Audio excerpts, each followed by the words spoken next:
செல்வ கணபதி மக்கள் சேவை அறக்கட்டளை சார்பாக தற்பொழுது சட்ட விழிப்புணர்வு தெருமுனை கூட்டம் நடைபெறுகிறது. இதற்கு தலைமை தாங்கி நமக்கு சட்டத்தை பற்றி சொல்ல இருக்கும் ஐயா ரிட்டையர் ஜட்ஜி பாரி ஐயா அவர்களுக்கு நம்முடைய அறக்கட்டளை சார்பாக மனமார்ந்த நன்றி தெரிவித்துக் கொள்கிறோம். இளந்தரி சேவை நண்பர் குழு அவர்களுக்கும் நம்முடைய ஸ்ரீ செல்வ கணபதி மக்கள் சேவை அறக்கட்டளை சார்பாக நன்றி தெரிவித்துக் கொள்கிறோம்.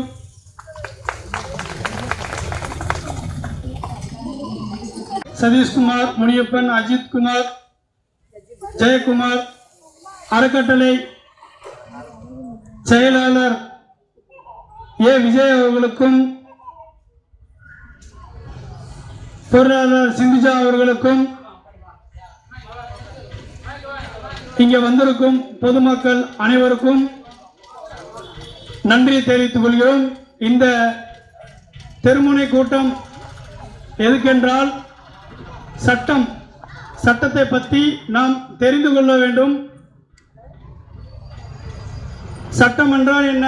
மனிதர்களுக்கு ஒரு சில பிரச்சனைகள் வருது, அதற்கு சட்டத்தை பற்றி நாம் தெரிந்து கொண்டால் நமக்கு ரொம்ப யூஸ்ஃபுல்லாக இருக்கும். அந்த ஒரு காரணத்தினால்தான் நம்முடைய செல்வகணபதி மக்கள் சேவை அறக்கட்டளை சார்பாக இந்த ஏற்பாடு செய்யப்பட்டு இருக்கிறது. இந்த நிகழ்ச்சியில் உங்களுக்கு ஏதேனும் கேள்விகள், சட்ட அடிப்படை சிவிலாக இருக்கட்டும், கிரிமினலாக இருக்கட்டும், உங்களுக்கு சட்டத்தில் எந்த ஒரு பாதிப்பு ஏற்பட்டாலும், குறைகள் இருந்தாலும், மற்ற தனிப்பட்ட நபர்கள் மூலியமாக உங்களுக்கு எந்த ஒரு பிரச்சனை இருந்தாலும் அதை நம் வழக்கறிஞர்களிடமும் ஜட்ஜி ஐயா அவர்களிடமும் கேட்டு நாம் தெரிந்து கொள்வோம். ஆகையால் இந்த நிகழ்ச்சி கிட்டத்தட்ட ஒரு மணி நேரம், 1.5 மணி நேரம் நடைபெற இருக்கிறது. பொறுமை காத்து நம்ம ஒரு சினிமா தியேட்டருக்கு போவோம், 3 மணி நேரம் டைம் வேஸ்ட் பண்ணுவோம்.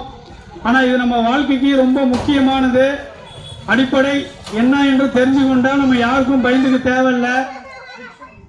அதனால நம்ம இவங்களாம் பேசி முடிச்சதுக்கு அப்புறம் உங்களுடைய கேள்விகள் என்னென்ன இருக்குதுன்னு சொல்லி நீங்க இவங்ககிட்ட கேட்டு தெரிஞ்சுக்கலாம். வழக்கறிஞர் விஜய் அவர்கள் உங்களுடன் உரையாற்ற இருக்கிறார். அனைவருக்கும் காலை வணக்கம்.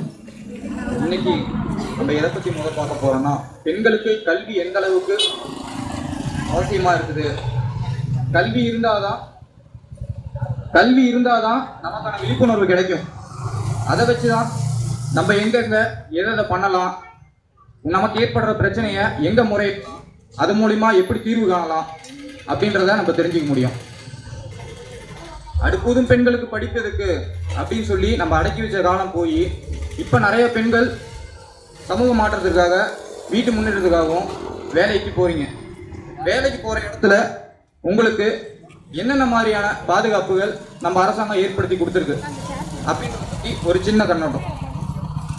முதல்ல உங்களுக்கு குடும்ப ரீதியாக ஏற்படக்கூடிய பிரச்சனைகளுக்கு டொமஸ்டிக் வயலன்ஸ் ஆக்ட் 2005 இதன் கீழே உங்களுக்கு எந்த விதமான குடும்ப பிரச்சனையா இருந்தாலும் நீங்க நீதிமன்றத்தை நாடி அதுக்கான தீர்வை தேடிக்கலாம். அது போக உங்களோட ஒர்க்கிங் பிளேஸ்ல உங்களுக்கு செக்ஷுவல் அசால்ட் நடக்குது, செக்ஷுவல் ஹராஸ்மெண்ட் நடக்குது அப்படின்னா அதுக்கான ப்ரொடெக்ஷன் ஆக்டா sexual harassment women act at working place 2013 Tamil Nadu அரசாங்கத்தால் கொண்டு வரப்பட்டிருக்கு. அது போக Tamil Nadu protection of women harassment act 1998 கொண்டு வரப்பட்டிருக்கு. இப்போ 2025 அதை அமெண்ட்மெண்ட் பண்ணி உங்களுக்காக 10 லட்சம் வரைக்கும் நஷ்டி பாலியல் தொழில்களுக்கு கட்டாயப்படுத்திட்டு இருக்காங்க. அதை நிறுத்துறதுக்கோசரமும் தமிழ்நாடு இம்மோரல் டிராஃபிக்கிங் ஆக்ட், அப்புறம் ஸ்டேட் இம்மோரல் டிராஃபிக்கிங் ஆக்ட் அப்படின்ட்டு 2 ஆக்ட் இருக்கு. இந்த மாதிரி உங்களுக்கான சட்டமன்றங்கள்ல பெண்களுக்கு நிறைய பாதுகாப்புகள் வழங்கிக்கிட்டு தான் இருக்காங்க. இதெல்லாம் நீங்க எங்க முறையிடணும் அப்படின்ற விவரம் உங்களோட கம்ப்ளைண்ட்டை அவங்களே எடுத்துக்கிட்டு சூமோட்டோவா அவங்களே கம்ப்ளைண்ட் ரிஜிஸ்டர் பண்ணுவாங்க. இது போக சிறுமிகளுக்கு ஏதாவது பிரச்சனைகள் பாதுகாப்பு சட்டம் தேவை அப்படின்னா அதுக்கு போக்சோ ஆக்ட் இருக்கு. அதுக்கும் ஒரு தனி எண் இருக்குது. அதுக்காக தனியா ஒரு அமைப்பு இருக்குது. தகவலையும் நீங்க தெரிஞ்சுக்க முடியும். பேசிக்கா என்னென்ன கல்விகள் பெண்கள் படிக்க ஆசைப்படுறாங்க அப்படின்னா பிஎட் முடிச்சா பிஎல் முடிச்சா பிஇ, இந்த 3 டிகிரி தாண்டி வேற எதுவும் படிக்க ஆசைப்படுறது இல்லை. எல்லாம் இன்றியமையாத ஒன்றா இருக்குது. ஸோ அதை புரிஞ்சு தெரிஞ்சு எல்லா பெண்களும் விழிப்புணர்வை நோக்கி முன்னேறுங்க. நன்றி, வணக்கம். சுரேஷ்குமார் தற்பொழுது பேச இருக்கிறார். செல்வ கணபதி மக்கள் சேவை அறக்கட்டளை நடத்தும் சட்ட விழிப்புணர்வு திருமுனை கூட்டம். இந்த கூட்டத்தை தலைமை தாங்கும் சமூக சேவகர் டாக்டர் வி கே பிரகாஷ் அவர்களுக்கும் செயலாளர் சிந்துஜா, பொருளாளர் விஜய், யுவராஜ் மற்றும் சுபாஷ், முன்னாள் மாவட்ட நீதிபதி, முன்னாள் நுகர்வோர் நீதிபதி ஓய்வு, நுகர்வு குறைதீர் ஆணையம் ஐயா பாரி அவர்களுக்கும் எங்கள் குரு ஆசான் ஜே.கே. சுதன் அவர்களுக்கும் இங்கு கூடியுள்ள மக்களுக்கு எனது முதற்கண் முத்தான காலை வணக்கத்தை தெரிவித்துக் கொள்கிறேன். முதல்ல என்னுடைய தலைப்பு இன்னைக்கு என்னன்னா, பெண்களுக்கான அடிப்படை உரிமைகள். பெண்களுக்காக எவ்வளவோ உரிமைகள் இருக்கு, ஆனா நடைமுறையில யாருமே முதல் உரிமை, இப்ப எனது சகோதரர் விஜய் பேசிட்டு போனாரே, கல்வி உரிமை மட்டும்தான் ஒரு பெண்களுக்கு முதல் உரிமை. இரண்டாவது வாழும் உரிமை. வாழும் உரிமைனா வாழ்றது மட்டும் இல்லை, அவங்க மரியாதையோட இந்த சமூகத்துல வாழ்றதுதான் மரியாதையுடன் வாழும் உரிமை. 4 கருத்துரிமை. உங்களுடைய கருத்தையும் நீங்க வெளிப்படுத்தணும். நீங்க வெளிப்படுத்தினா மட்டும்தான் அதற்கான வெளிப்பாடு மிகவும் தெளிவாகவும் நன்மைக்காகவும் மக்களின் நலனுக்காகவும் இருக்குன்றத நம்ம தெரிஞ்சுக்கணும். நம்ம ஒரு கருத்தை கொடுக்குறோம் அப்படின்னா அதை நம்ம வாங்கிப்பாங்களா, இந்த சமூகம் ஏற்றுக்குமான்றது நம்ம முதல்ல முடிவு பண்ணணும்னா நம்மளோட கருத்தை தெரிவிக்கணும். உங்களோட கருத்தை நீங்கள் வெளிப்படுத்துறது தான் கருத்துரிமை. நம்ம எவ்வளவோ பேசினாலும் சரி, சட்ட புத்தகத்தில் படிக்கிறோம் பெண்களுக்கு சம உரிமை உண்டுன்னு, ஆனால் எவ்வளோ பெண்கள் இன்னும் படிக்க முடியாமையே இருக்காங்கன்றதான் ஒரு உண்மை. படித்தா மட்டும்தான் அவங்களுக்கு உண்டான உரிமை வெளியே வரும். அதுக்காக முதல்ல பெண்களுக்கு படிப்பு முக்கியம். எத்தனை பெண்கள் இன்னமும் பயத்தில் வாழ்கிறாங்க.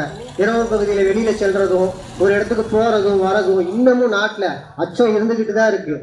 ஒரு பிரச்சனைன்னு பார்த்தோம்னா பெண்களுக்கு இரவு நேரத்தில் போகிறோம் வரோம் அப்படின்னா இன்னமும் அந்த பயங்கள் என்றுமே மறையவில்லை, மாறலை. காரணம், எவ்வளோ சட்டம் கடுமையாக்கினாலும் அவங்களுக்கு எதிரான குற்றங்கள் நடந்துக்கிட்டு தான் இருக்குது. அந்த குற்றங்களை தடுக்கணும்னா முதல்ல பெண்கள் வெளியே வரணும். அவங்களுக்கு தேவை விழிப்புணர்வு. அந்த சட்ட விழிப்புணர்வு கொடுக்க தான் நாங்கள் இன்றைக்கி இந்த இடத்துல வந்து நின்றுருக்கோம்.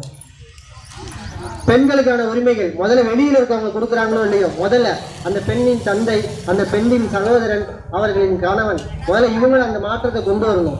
அந்த மாற்றம் கொண்டு வந்தாதான் பெண்களோட குடும்பம் உயரும். குடும்பம் உயர்ந்தா சமூகத்தில் மாற்றம் ஏற்படும். சமூகத்தின் மாற்றம் நாட்டோட மாற்றத்தையே உருவாக்கும். படிப்பு தான் முக்கியம் நான் சொன்னேன் முதலே, சகோதரரும் சொன்னாரு. உண்மையாலுமே முதல்ல படிப்பு தான் முக்கியம். ஆண்களும் படிக்கிறாங்க, பெண்களும். இன்னமும் பெண்கள் படிக்கலன்னு நான் சொல்ல வரல. எவ்வளோ பேர் படித்து எவ்வளோ பெரிய இடத்துக்குலாம் போயிட்டு இருக்காங்க. ஆனால் முதல்ல நீங்கள் உங்கள் வீட்டில் இருக்க குழந்தைங்களை படிக்க வைங்க. படிப்பு நீங்கள் கொடுத்தீங்கன்னா மட்டும்தான் அவங்களால வெளியே வர முடியும். அந்த படிப்பு இருக்கிறதுனால தான் இன்னைக்கு நான் இந்த இடத்துல வந்து நின்றுருக்கேன். நீங்கள் பேசலாம், என்னடா ஒருத்தர் வந்து இங்கே இந்த இடத்துல நிற்கிறாரு அப்படின்னு. இந்த வயசில் நான் இந்த இடத்துல வந்து நிற்கிறேன்னா அதுக்கு காரணம் என் படிப்பு. என் படிப்பு BA LLB முடிச்சுட்டு ஒரு வழக்கறிஞராக இந்த இளம் வயசுல இந்த இடத்துல வந்து பேசுறதுக்கு எனக்கு வாய்ப்பு கொடுத்தாரு. அதுக்கு காரணம் என்னுடைய ஆசான் குரு ஜே.கே. சுதன் சார்.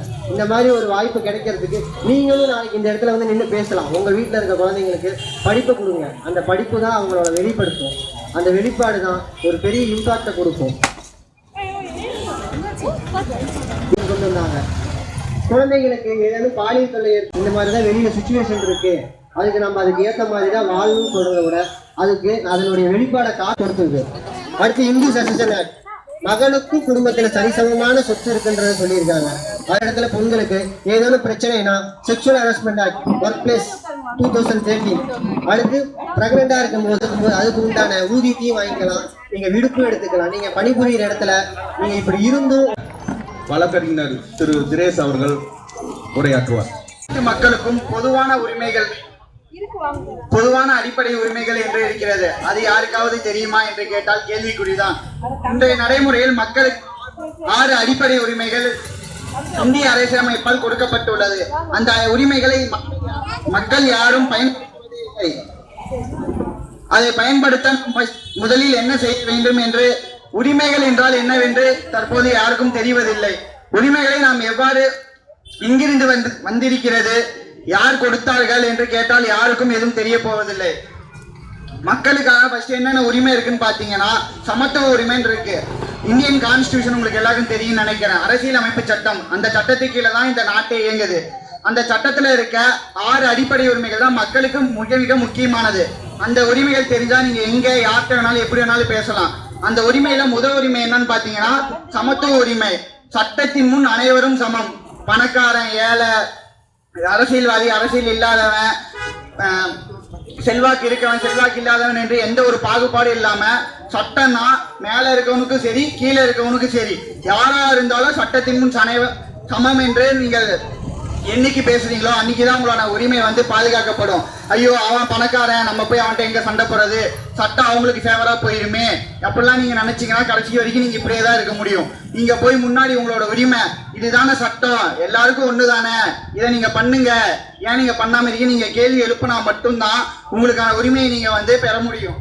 2வது உரிமை என்ன பாத்தீங்கன்னா, இப்ப பாகுபாடு அதிகமா இருக்கு. கேஸ்ட் வைஸாவும் சரி, ரீஜன் வைஸாவும் சரி, அவன் வேற மதம் நான் வேற மதம் அப்படிலாம் இல்லாம மக்கள் என்று ஒரு ஒற்றுமையோடு இருந்து நம்ம எல்லாமே பாடுபட்டா மட்டும்தான் இந்தியாங்கிற நாடு நல்லா இருக்கும். அடுத்து பாத்தீங்கன்னா தீண்டாமை, மேல் ஜாதி கீழ் ஜாதி இந்த மாதிரி எல்லாம் இல்லாம அவங்கள தொட்டாலே இது ஜாதிக்காரங்க, அவங்க வர வேணாம் இவங்க வர வேணாம் அப்படின்லாம் இல்லாம எல்லாரும் சமம் என்று பார்த்து சட்டம் அனைவருக்கும் சமமா இருக்கும். மேல இருக்கணும் சரி கீழே இருக்கணும் சரி எல்லாருக்கும் ஒன்னாதான் இருக்கும்னு சொல்லிட்டு சட்டம் இருக்கு. அடுத்து 2வது உரிமை என்னன்னு பாத்தீங்கன்னா சுதந்திர உரிமை. உங்களுக்கு எல்லாம் சுதந்திரம் இருக்கு. அதாவது இப்ப நீங்க ஒரு பிரச்சனை நடக்குது, அந்த இடத்துல போய் நீங்க பேசுறீங்க, ஐயோ நம்ம பேசலாமா, இது தப்பா இருக்குமா சரியா இருக்குமான்னு யோசிக்காம உங்களுக்கு பேச்சுரிமைன்னு ஒண்ணு இருக்கு. அந்த உரிமையை நீங்க எப்ப வேணாலும் நீங்க பயன்படுத்தலாம். எந்த ஒரு அவதூறு பேசாமலோ நீங்க அந்த உரிமையை எப்ப வேணாலும் பயன்படுத்தலாம். மற்ற மக்களுக்கு நீங்க பேசுறது இப்ப நான் பேசுறேன்னா உங்களுக்கு எந்த ஒரு பாதிப்பு ஏற்படாம நீங்க என்ன வேணாலும் எப்ப வேணாலும் பேசலாம். அந்த உரிமையும் உங்களுக்கு இருக்கு. இப்ப இங்க கூட்டம் நடத்துறாங்க, இதுக்கு யார் உரிமை கொடுத்திருக்கா நீங்க கேட்டீங்கன்னா இல்ல, இது இந்திய அரசியலமைப்பு சட்டத்திலே கூட்டம் நடத்துவதற்கான உரிமை என்று இருக்கு. அது உங்களுக்கு யாருக்காவது தெரியுமா? இப்ப நீங்க எங்களை மாதிரி போயிட்டு 4 பேர்கிட்ட சொல்லணும், பேசணும், பிடிக்கணும் அப்படின்னீங்கன்னா யார்கிட்ட பர்மிஷன் வாங்க, அதெல்லாம் இல்ல. உங்களுக்கு உரிமை இருக்கு. நான் இதை சட்ட விழிப்புணர்வு தரேன்னா இது எங்களோட உரிமை. இந்திய நாட்டுல எங்களுக்கு இந்த உரிமை இருக்குனாலதான் நாங்க இது இப்ப பண்றோம். அந்த மாதிரி உங்களுக்கும் சில உரிமைகள்லாம் இருக்கு. அதை நீங்க பயன்படுத்தி நீங்களும் நல்லா இருக்கலாம். அடுத்து 3வது பாத்தீங்கன்னா உயிர் வாழ்வதற்கான உரிமை. இப்ப நீங்க சுகாதாரமா இல்ல, இது நீங்க போய் மாநகராட்சியிட்ட கம்ப்ளைண்ட் கொடுக்கலாம், அவங்க எடுக்கலையா மண்டல ஆபீஸ்ல கொடுக்கலாம். நீங்க போயிட்டு இல்ல நான் யார்கிட்ட இது கம்ப்ளைண்ட் கொடுக்கறது. உயிர் வாழ்வதற்கான உரிமைனா சுதந்திரமா சுத்தமா வாழ்வதற்கான உரிமை என்று இருக்கு.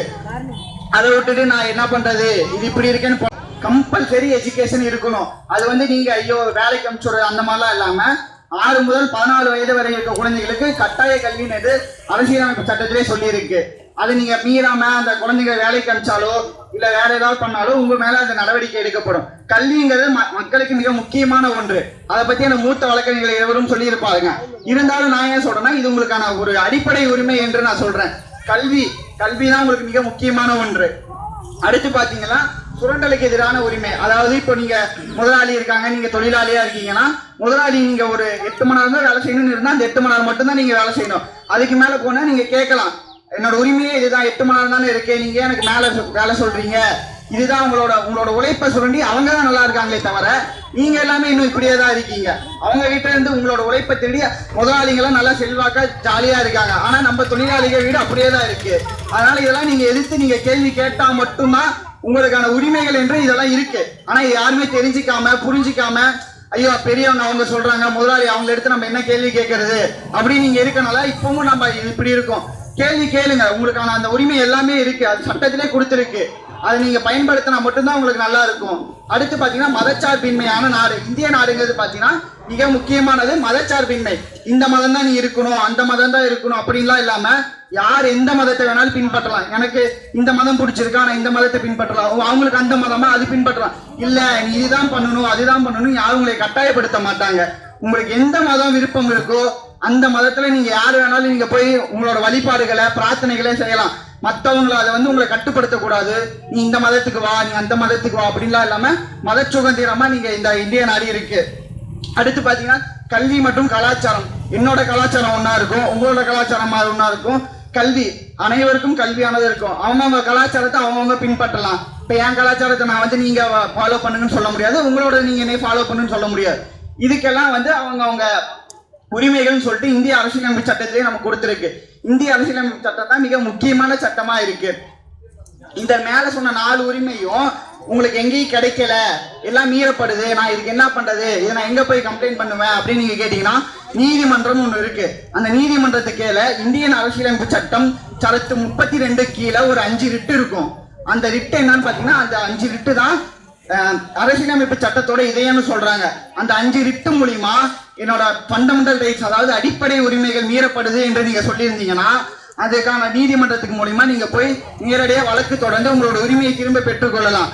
ஆனா நீங்க யாருமே அது பண்றது இல்ல. இப்ப போலீஸ் ஸ்டேஷன் போறீங்கன்னா அங்க கம்ப்ளைண்ட் எடுக்கலாம், அப்படியே விட்டுறது. கான்ஸ்டபிள் எடுக்கலையா, எஸ்ஐ போங்க, எஸ்ஐ எடுக்கலையா இன்ஸ்பெக்டர் போங்க, இன்ஸ்பெக்டர் எடுக்கலையா ஏசி ஆபீஸ் போங்க, ஏசி ஆபீஸ் அட்டன் பண்ணலையா கமிஷனர் ஆபீஸ் போங்க. ஆனா நீங்க பேசிக்கா அங்க கம்ப்ளைண்ட் எடுக்கலாம், அப்படியே விட்டுறீங்க. மேல மேல நீங்க போயிட்டே இருந்தாதான் உங்களுக்கு எல்லாம் தெரியும் இருக்கும். உங்களுக்கான உரிமைகள் நிறைய இருக்கு, ஆனா அது இங்க யாருமே தெரிஞ்சுக்காம இருக்கீங்க. எனக்கு பேச வாய்ப்பளித்த எனது ஆசான் சுதன் சார் அவர்களுக்கு நன்றி. ஸ்ரீ செல்வ கணபதி மக்கள் சேவை அறக்கட்டளை நடத்தும் சட்ட விழிப்புணர்வு இங்கு பங்கேற்கும் அனைத்து மக்களுக்கும் எனக்கு வாய்ப்பளித்த மூத்த வழக்கறிஞர்களுக்கும் இங்கு அமர்ந்திருக்கும் நீதிபதிக்கும் முதற்கண் வணக்கம். ஸோ இப்போ நான் என்ன பேச போகிறேன்னா, போக்சோ இந்த ஆக்ட் 2012 கொண்டு வந்திருக்கிறாங்க.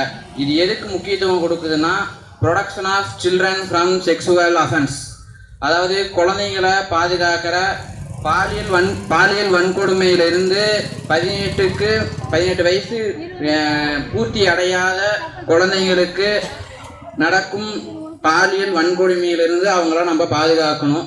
இந்த சட்டம் அதுக்கு வழிவகுத்து தந்திருக்குது. ஸோ இந்த போக்சோ ஆக்ட் எதுக்கு கொண்டு வந்திருக்காங்கன்னா, இந்த ஆப்ஜெக்டிவ்னஸ் செக்ஸுவல் அஃபென்ஸை தடுக்கிறோம் சில்ட்ரன்ட்ட இருந்து. இந்த ஆக்ட் வந்த உடனே தடுத்துருமா அப்படின்னு கேட்டா தடுக்காது. நம்ம குழந்தைங்கள நம்ம தான் பார்த்துக்கணும். அவங்க என்ன பண்றாங்க, ஸ்கூல்ல என்ன பண்றாங்க, வீட்டில் என்ன பண்றாங்க, அவங்க மொபைலை எப்படி யூட்டிலைஸ் பண்றாங்க, அதை பெத்தவங்களா, சகோதரரா, கார்டியனா, ஒரு ஃப்ரெண்ட்ஸா நமக்கு தான் முதல்ல கடமை இருக்குது. சட்டம் ஒரு பிரச்சனை நடந்ததுக்கு அப்புறமேட்டுக்கு தான் தீர்வு தரும். நம்ம சட்டத்தை நம்பிக்கிட்டு தீர்வை நம்பிக்கிட்டு இருக்கக்கூடாது. அந்த பிரச்சனையே நடக்காம நாம தான் பாதுகாக்கணும் இல்லையா? அது நம்மளுடைய முதல் கடமை. இந்த அஃபென்ஸ் குழந்தைங்களுக்கு 18 வயசு நிரம்பாத குழந்தைங்களுக்கு எங்க நடக்குதுன்னு பார்த்தோம்னா, ரிலேட்டிவ்னால தான் நடக்குது. அத்தை, மாமா, தாத்தா, இந்த மாதிரி வயசானவங்க பண்ற வேலை தான் இது. ஸ்கூல்ல நடக்குது. சில டீச்சர்ஸ் பண்ற தப்புனாலையும் அவங்க பாதி வாழ்க்கைய ஸ்கூல்ல தான் கழிச்சுக்கிட்டு இருக்கிறாங்க. வீட்டில் பாதி வாழ்க்கை போனாலும் பெற்றவங்களுக்கு அவங்களுக்குன்னு சில ஸ்கூல்ல நடக்கிற தப்புங்களும் கூட ஸ்கூல்ல படிக்கிற சக மாணவர்களாலும் இந்த அஃபென்ஸ் நடக்குது. அப்போ நாம இந்த மாதிரி ஒரு அஃபென்ஸ் நடந்துருச்சு, நம்ம வீட்டில் இருக்கிற குழந்தைங்க உடம்பு சரியாம இருக்கிறாங்க, யாருக்கிட்டையும் பேசாம ரைஸ் பண்ணாலும் போலீஸ் அதுக்கு ஆக்ஷன் எடுப்பாங்க, எடுத்துதான் ஆகணும். இந்தியன் சட்டத்துல சில சமயம் அது நடக்காது, சட்டத்தை நம்பி இருக்க முடியாது. ஒரு கதவு இல்லைனாலும் எல்லா கதவையும் நம்ம தட்டி தான் ஆகணும். அவங்களுடைய பாதி வாழ்க்கைய ஸ்கூல்ல தான் கழிக்கிறாங்க இல்லையா குழந்தைங்க. அந்த டீச்சர்ஸ் ஒரு குழந்தை அப்நார்மலா இருக்கிறாங்கன்னு தெரிஞ்சா அந்த குழந்தைய அந்த டீச்சர்ஸ் டாக்டர்கிட்ட கன்சல்ட் பண்ணணும், பெற்றோர்கிட்ட இன்ஃபார்ம் பண்ணணும், அவங்களும் போலீஸ்கிட்ட இன்ஃபார்ம் பண்ணலாம். பெற்றோர்களே சில சமயம் குழந்தைங்களை கவனிக்காம விட்டாலும் அவங்க ஏதோ ஒரு பயத்திலேயோ ஏதோ ஒரு அறியாமையில ஒரு அஃபென்ஸ் நடந்திருந்தாலும் டீச்சர்ஸ் கண்டிப்பா போலீஸ்ல கம்ப்ளைண்ட் தரணும். அது அவங்களுடைய கடமை. அதே மாதிரி வந்து ஒரு குழந்தைக்கு வந்து ஒரு அஃபென்ஸ் நடந்திருக்குது, ஏதாவது ஒரு பெயின் இருக்குது ஏதாவதுன்னா அவங்க வந்து டாக்டர்ஸை போய் பார்க்குறாங்க இல்லையா, டாக்டர்ஸும் வந்து போலீஸ்ட கம்ப்ளைண்ட் பண்ணணும். பெற்றோர்கள், guardians, friends, relatives, teachers, doctors எந்த குழந்தைக்கு எந்த பிரச்சனை நடந்திருந்தாலும் அவங்க வந்து போலீஸ்ட கம்ப்ளைண்ட் பண்ணணும். இந்த கம்ப்ளைண்ட் வந்து யாரும் தெரிஞ்சும் பண்ணாம இருந்தாங்கன்னா அவங்க மேலேயும் சட்டம் பாயும். அவங்களும் வந்து குற்றம் செஞ்சவங்களா தான் கன்சிடர் பண்ணிக்குவாங்க, அவங்களும் அஃபென்ஸ் பண்ணதா தான் கன்சிடர் பண்ணிக்குவாங்க. நன்றி நன்றி. அடுத்து இதை பற்றி நம்ம தலைவர் சேலம் இளந்தலை சமூக சேவை நண்பர்கள் குழு செவ்வாய் வழக்கறிஞர் JK சுதன் சார் கொஞ்சம் விரிவாக நமக்கு விளக்கம் அளிக்க போகிறோம். வணக்கம். சட்ட விழிப்புணர்வு வந்து ஒவ்வொருத்தருக்கும் ஒவ்வொரு பிரச்சனை இருக்கும். ஏன்னா இப்போ வந்து இங்கே வந்து வக்கீல், நம்ம நீதிபதி ஐயா எல்லாமே இருக்கிறாங்க. சொத்து பிரச்சனை, மற்ற குடும்பத்தில் வந்து இது வரதட்சணை பிரச்சனை எல்லாமே இருக்கும். இப்போ வந்து எல்லாமே வந்து பொதுமக்கள் வந்து இங்கே எந்த ஒரு டவுட் இருந்தாலும் இங்கே கேட்டு இது பண்ணிக்கலாம். ஏன்னா ஒவ்வொருத்தர் வந்து ஒவ்வொரு பிரச்சனை வந்து வெளியில் சொல்ல முடியாத பிரச்சனைலாம் கூட இருக்கும், கேட்டு இங்கே இது பண்ணிக்கலாம். ஏன்னா இதெல்லாம் வந்து பொதுமக்களுக்கு ஒரு நல்ல ஒரு வாய்ப்பு. பேச வாய்ப்பளித்த அனைவருக்கும் நன்றி. எனது பணிவான வணக்கங்கள். தலைமையேற்று நடத்தி கொண்டிருக்கும் சமூக சேவகர் டாக்டர் VK பிரகாஷ் நிறுவனர் தலைவர் அவர்களுக்கும், செயலாளர் திருமதி P சிந்துஜா அவர்களுக்கும், பொருளாளர் A விஜய் அவர்களுக்கும், RS யுவராஜ் ஐயா அவர்களுக்கும், திரு S சுபாஷ் அவர்களுக்கும், நிகழ்ச்சியை துவக்கி வைத்து சிறப்புரையாற்ற வந்திருக்கும் ஐயா திருவாளர் N பாரி MA ML, முன்னாள் மாவட்ட நீதிபதி, முன்னாள் நுகர்வோர் நீதிபதி, ஓய்வு நுகர்வோர் குறைதீர் ஆணையம் அவர்களுக்கும், என்னுடைய ஆர்விய நண்பர் திரு செவ்வாய் சுதன் வழக்கறிஞர் அவர்களுக்கும், இவ்வளவு நேரம் உங்களிடையே உரையாற்றிய வழக்கறிஞரான இளம் சிங்கங்களுக்கும் என்னுடைய பணிவான வணக்கங்கள். ஆக்சுவலி வந்து பாத்தீங்கன்னா ஏதோ ஒரு கட்சி மீட்டிங் இல்லை அப்படின்னா அரசியல் சார்ந்த நிகழ்வு இல்லை வேற ஏதாவது பண்ணுவாங்க. ஆனா உண்மையிலுமே நான் பிரமிச்சு போயிட்டேன். என்ன காரணம் கேட்டீங்கன்னா, சட்ட விழிப்புணர்வு தெருமுனை கூட்டம் அப்படின்றத தலைமை ஏற்று நடத்தி கொண்டிருக்கும் திரு டாக்டர் VK பிரகாஷ் முதன்முறையாக அவர் இப்பதான் சந்திச்சேன். அதுக்கப்புறம் பாத்தீங்கன்னா ஒரு படை அப்படியே வச்சிருக்காங்க பாருங்க, கற்க கசடர கற்பவை கற்றபின் நிற்க அதற்கு தக. ஒருவருக்கு அழியாத செல்வம் அப்படின்னு சொன்னோம்னா 7 தலைமுறை ஆனாலும் கல்வி ஒன்றே அழியாத செல்வம். அதுக்காக தான் இளம் வழக்கறிஞர்கள் டீம், நான் உண்மையுமே பிரமிச்சு போயிட்டேன். மீட்டிங் நிறைய பார்த்துருக்கேன், மீட்டிங்லயும் பேசியிருக்கேன். ஆனா வந்து பாத்தீங்கன்னா இதை வந்து நீதிபதி ஐயாவுக்கு நன்றி சொல்றதா இல்ல என்னுடைய ஆர்விய நண்பர் திரு JK சுதன் சார் அவர்களுக்கு நன்றி சொல்றதா இல்ல பேசிட்டு ஒண்ணுமே தெரியாம ஒவ்வொருத்தரும் ஒவ்வொரு டாபிக்க தைரியமா பேசுறாங்க வழக்கறிஞர்கள். சோ அவங்களுக்கு நன்றி சொல்றதா இல்ல டாக்டர் VK பிரகாஷ் அவர்களுக்கு நன்றி சொல்றதா எனக்கே தெரியல. ஏன்னா எல்லாருமே எவ்வளவு பெரிய படையை வச்சிருக்கீங்க அப்படின்னு நினைக்கும் போது உண்மையிலுமே புலகாங்கிதம் அடைந்தேன். அதே மாதிரி வந்து பாத்தீங்கன்னா இன்னைக்கு பெண்கள் அப்படின்னு சொல்லணும்னா கல்வியில தமிழ்நாட்டில் ஆண்களை விட பெண்கள் சிறந்து வருகிறதுக்கு காரணம் என்ன தெரியுங்களா? டெடிகேஷன். உண்மையாலுமே வந்து பாத்தீங்கன்னா பசங்களை விட பெண்கள் நீங்க தான் வந்து பாத்தீங்கன்னா நல்லா படிக்கிறீங்க, நல்ல மார்க் வாங்குறீங்க. ஆனா உங்கள்கிட்ட ஒன்னே ஒண்ணு இல்ல, பயம். அந்த பயத்தை தூக்கி போடுறதுக்காக தான் இந்த சட்ட விழிப்புணர்வு முகாம். ஒவ்வொருத்தரும் ஒரு டாபிக்கை பேசும்போது நானே அப்படியே நோட் பண்ணிட்டு இருந்தேன். ஏன்னா நான் வந்து படிச்சது வந்து பாத்தீங்கன்னா BCom CA தான். பட் எனக்கும் என்னன்னா நண்பர்கள் திரு செவ்வாய் சுதன் மாதிரி நானும் ஒரு 6-7 வழக்கறிஞர்களோட பழகிட்டு இருக்கிறதுனால சின்னதா 100% 0.001 அந்த அளவுக்கு கொஞ்சோண்டு எனக்கு தெரியும். நம்ம தைரியமா எல்லாருமே வந்து பாத்தீங்கன்னா ஸ்டேஷன் போறோம், போலீஸ் ஸ்டேஷன் போறோம். நமக்கான உரிமை எங்கு மறுக்கப்பட்டாலும் இங்க இருக்கிற வழக்கறிஞர்கள் அணுகுனீங்க அப்படின்னா எல்லாருமே அவங்களுக்கு கிடைக்கக்கூடிய சட்டங்கள், நமக்கு கிடைக்கக்கூடிய நீதி மறுக்கப்படாம கிடைக்கும். சோ அதுக்காக தான் இந்த தெரு விழிப்புணர்வு சட்ட விழிப்புணர்வு திருப்பணி கூட்டம் கொண்டு வந்திருக்காங்க. பிளஸ் அது இல்லாம பாத்தீங்கன்னா சொத்தில் வந்து பெண்களுக்கு பங்கு உண்டு அப்படின்றது கொண்டு வந்ததுதான். ஆனா அதை வந்து நம்ம வீட்டுக்குள்ளே என்ன பண்றோம், பெண்களாகி நம்ம வந்து பாத்தீங்கன்னா முடங்கி கிடக்கிறோம். அது கொஞ்சம் வெளியே வந்தீங்கன்னா சில வழக்கறிஞர்களை இந்த மாதிரி அணுகுனீங்கன்னா உங்களுக்கான நீதி மறுக்கப்படாமல் இருக்கும். பிளஸ் பணிபுரியும் இடத்தில் உங்களுக்கு நடக்கக்கூடிய ஏதாவது அந்த வேலை நேரத்துக்கு மேல பணிபுரிய சொன்னாங்கன்னா நீங்க அங்கேயே கேட்கலாம். உங்களுக்கான உரிமை, நமக்கான உரிமை நம்மிடம் உள்ளது. கேள்வி கேட்டாதான் பதில் வரும். கேட்க தயங்கணும் அப்படின்னா நிச்சயமா சொல்றேன், நமக்கான உரிமை எங்குமே மறுக்கப்படும். நம்ம கேள்வி கேட்கறதுக்கு முதல்ல தயாரா இருக்கணும். எது மனசுல சரின்னு படுதோ தைரியமா கேட்டுணும். அதுக்கப்புறம் பின்னால நம்ம வழக்கறிஞர்கள் அணி இருக்காங்க, ஐயா நீதிபதியா இருக்காங்க, எதா இருந்தாலும் பார்த்துக்குவாங்க. அதுக்கப்புறம் பாத்தீங்கன்னா பேச்சுரிமை, கருத்து சுதந்திரம் நமக்கு எல்லாமே வந்து பாத்தீங்கன்னா இந்தியாவில் கொடுத்துருக்காங்க. ஆனா நம்ம நடைமுறைப்படுத்துறோமா அப்படின்னா $100 மில்லியன் கேள்விக்குறிதான். நம்ம பயன்படுத்துறது இல்லை. காரணம் என்னன்னா நம்ம இடையே இருக்கும் பயம், தயக்கம், அச்சம். இந்த 3 தான் காரணம். ஒண்ணு இல்ல, இளம் வழக்கறிஞர் ஒருத்தர் பேசினார், கடைசியா பேஸ்கோ பத்தி பேசினார், நல்லா பேசினார். ஒரு சிறந்த கைத்தட்டு கொடுத்துடலாமே. இங்க ஒரு 80-90 பேர் இருக்கீங்க. நீங்க கொடுக்கிற கைத்தட்டு தான் உங்களுக்கு கிடைக்கக்கூடிய ஒரு உற்சாகமான பாராட்டு.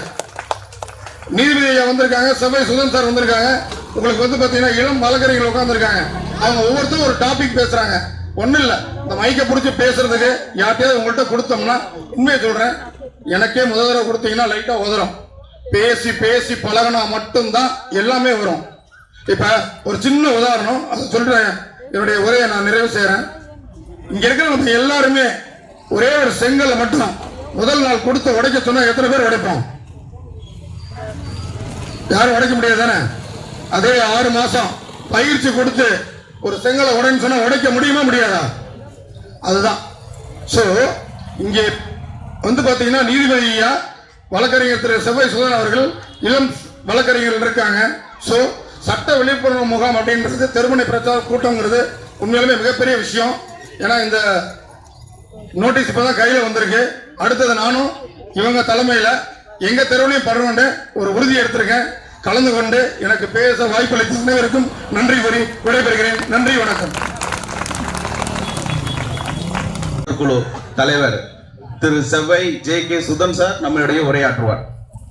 சென்றடைய வேண்டும் என்று எண்ணியவர் அண்ணல் அம்பேத்கர் அவர்கள். என்னென்ன சட்டங்கள் இயற்றப்படுகின்றன, மாநில அரசும் என்ன சட்டம் இயற்றுகிறது, மத்திய அரசு சட்டம் என்ன இயற்றுகின்றது, இன்றைய பொழுதை நான் கழிக்கின்றேன், இன்றைய வருமானத்தை நான் கழிக்கின்றேன், என் பையனை நான் படிக்க வைக்கின்றேன் என்று பொழுதுகள் கழிகின்றன. அதை நான் ஏன் தெரிஞ்சுக்கணும், இதை நான் ஏன் தெரிஞ்சுக்கணும்? என்னுடைய வாழ்க்கை வட்டம் அவ்வளவுதான். படிக்கிறவர்கள் படித்து மேலே கொண்டு சென்றிருக்கிறார்கள். நாம் அப்போதே சமுதாய நமது வாழ்க்கையை கலைந்து கொண்டிருக்கின்றோம்.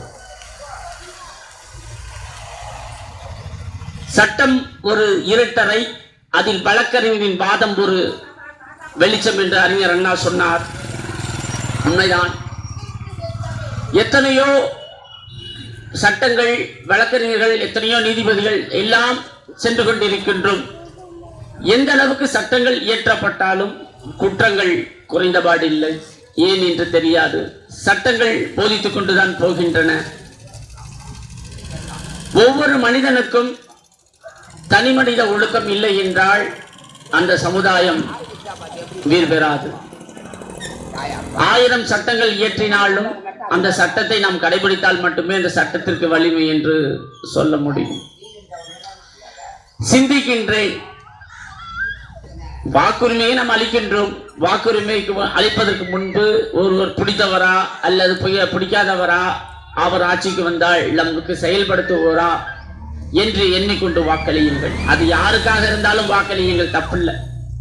செயல்படுத்துவார்களா, நிர்வாக திறமை கொண்டவர்களா என்று சிந்தித்து வாக்களியுங்கள். வாக்களிப்பதும் உங்கள் கடமை. அந்த வாக்கு உங்களுக்கு பிடிக்கவில்லை என்றால் நோட்டா என்ற ஒரு ஆப்ஷனையும் நம்ம சட்டம் கொடுத்திருக்குது. வாக்களிப்பது கட்டாய கடமை. அதை சரியா பயன்படுத்துங்க. அடிப்படையில் உங்களுக்கு என்னென்ன பிரச்சனைகள் இருக்குது எல்லாமே இப்ப சட்ட விழிப்புணர்வு எல்லாமே இங்க எல்லாம் ஒரு டாபிக்கை பேசினாங்க, சந்தோஷமா இருந்துச்சு.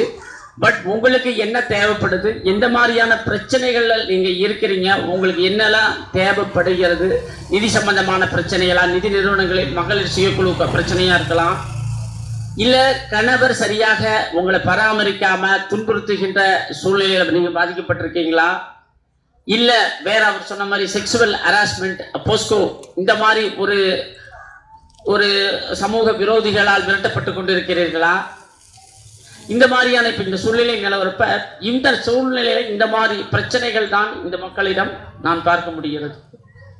இப்போ உங்களுடைய ரெக்குவயர்மெண்ட் பிரச்சனைகள், மகளிர் சுய உதவிக்குழுவும் உங்களுடைய சொத்து சம்பந்தப்பட்ட பிரச்சனையா இருக்கணும். இதற்கெல்லாம் என்ன தீர்வுகள் என்பதை நீங்கள் தெரிந்து கொண்டால் நீங்கள் மிக தெளிவாக ஒரு முடிவெடுக்கும் திறமையை வெளிப்படுத்திக் கொள்வீர்கள்.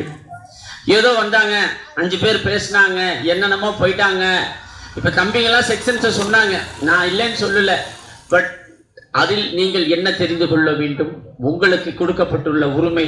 இவர் விஜய் ஒரு படத்தில் நடிச்சிருப்பாரு, ஏன்னா தமிழனா தமிழ். அப்போ அது ஆக்சுவலாக அடிப்படை சட்டம். நம்ம எல்லா சட்டத்தையும் நம்ம போய் சொன்னோம்னா ஒன்றும் நம்மளால பண்ண முடியாது. பட் அதுக்குன்னு அட்வொகேட்ஸ் இருக்காங்க, அவங்க தான் செயல்படுத்த முடியும். பட் நமக்கு உண்டான பிரச்சனைகள், அதற்குண்டான வழிமுறைகளை தெரிஞ்சுக்கிட்டீங்கன்னா இந்த சமூகத்தை நீங்கள் ஈஸியாக எதிர்கொள்ளலாம். வாழ்க்கை துணைவரை எப்படி தேர்ந்தெடுக்கிறோமோ நமது ஆட்சியாளர்களையும் நீங்கள் சரியாக தேர்ந்தெடுக்க வேண்டும். என் இனிய மக்களே, ஒவ்வொன்றுமே உங்களுக்கு டெஸ்ட் தான். என்னப்பான்ட்டு இருந்தா அந்த பிரச்சனையிலேருந்து எப்படி வரணும், அனலைஸ்மெண்ட் ரொம்ப தேவை. உங்களை நீங்களே கேள்வி கேட்டுக்கோங்க, இது சரியா, நான் பண்றது தவறா அப்படின்னு தெரிஞ்ச சட்டம் தான். அந்த சட்டம் உங்களை விழிப்புணர்வு படுத்துவதற்கு முன்பு உங்களை நீங்கள் விழிப்புணர்வு படுத்திக் கொள்ளுங்கள். என்ன விழிப்புணர்வு பண்ணணும்? எப்பயும் போல இந்த குடும்ப பிரச்சனை தான், என்னங்க இது சம்பாதிச்சு வாழ்க்கையில் இருக்கதான் செய்யுது. ஆனா அவங்க எல்லாமே கடைசி என்ன சொன்னாங்க, கல்வி என்கின்ற ஒரு ஆயுதம், பட்டங்கள் ஆள்வதும் சட்டங்கள் செய்வதும் பாறையில் பெண்கள் நடந்து வந்தோம் என்று மகாகவி பாரதியார் பாடினார். ஒரு புரட்சி கவிஞர் 50-70 ஆண்டுகளுக்கு முன்பாக பாடிக்கொண்டார், பெண்களை அடுப்போதும் பெண்களுக்கு கல்வி எதற்கு என்ற கேட்ட காலம்லாம் போய் இன்னைக்கு பெண்கள் ரொம்ப முன்னேற்றமா போயிட்டு இருக்காங்க. ரொம்ப பார்க்கவே பெருமையா இருக்குது. ஏன்னா சம உரிமை எல்லாம் அப்ப மாதிரி இருந்தால் மட்டுமே இன்றைய காலகட்டங்களில் நீங்கள் ஜெயிக்க முடியும். ஏன்னா எல்லா இடத்துலையுமே அது காம்ப்ரமைஸ் ஆயிருக்கானா இல்லை, சத்தியமா கிடையாது. பெண்கள் அதே மாதிரி சில குழந்தைகள்லாம் ஒரு தவான இதில் பிறந்த பெண் குழந்தைகளை நினைக்கிறப்ப மனசு ரொம்ப வருத்தப்படுது. அவங்க டைவர்ஸ் கேஸ்க்கெல்லாம் வருவாங்க, ஏன்பா நீ உனக்கு போகல டைவர்ஸ் பண்ணிக்கிற, அந்த குழந்தையின் எதிர்காலம் என்ன? அது பையனா இருந்தா கூட பொழைச்சிக்கலாம், பெண் குழந்தையோட நிலைமை ரொம்ப கேள்விக்குறியா இருக்குது. அவங்களுக்கு பிடிச்சவங்களுக்கு பண்ணிட்டு போறாங்க, அவங்களுக்கு பிடிச்ச டைவர்ஸ் கொடுத்தது கோட்டு, அந்த குழந்தைக்கு யார் காடின்னு? அதுவும் பெண் குழந்தைகளோட எதிர்காலம்னா நம்பி ஒரு 8 வயசு 7 வயசு குழந்தைய கூட ஒருத்தட்ட விட்டுட்டு போக முடியாத அவல நிலையில நம்ம இருக்கிறோம். அந்த சமுதாயத்தில் நம்ம இருக்கிறோம்னு ரொம்ப இதை சொல்றதுக்கே எனக்கு சங்கடமா இருக்குது.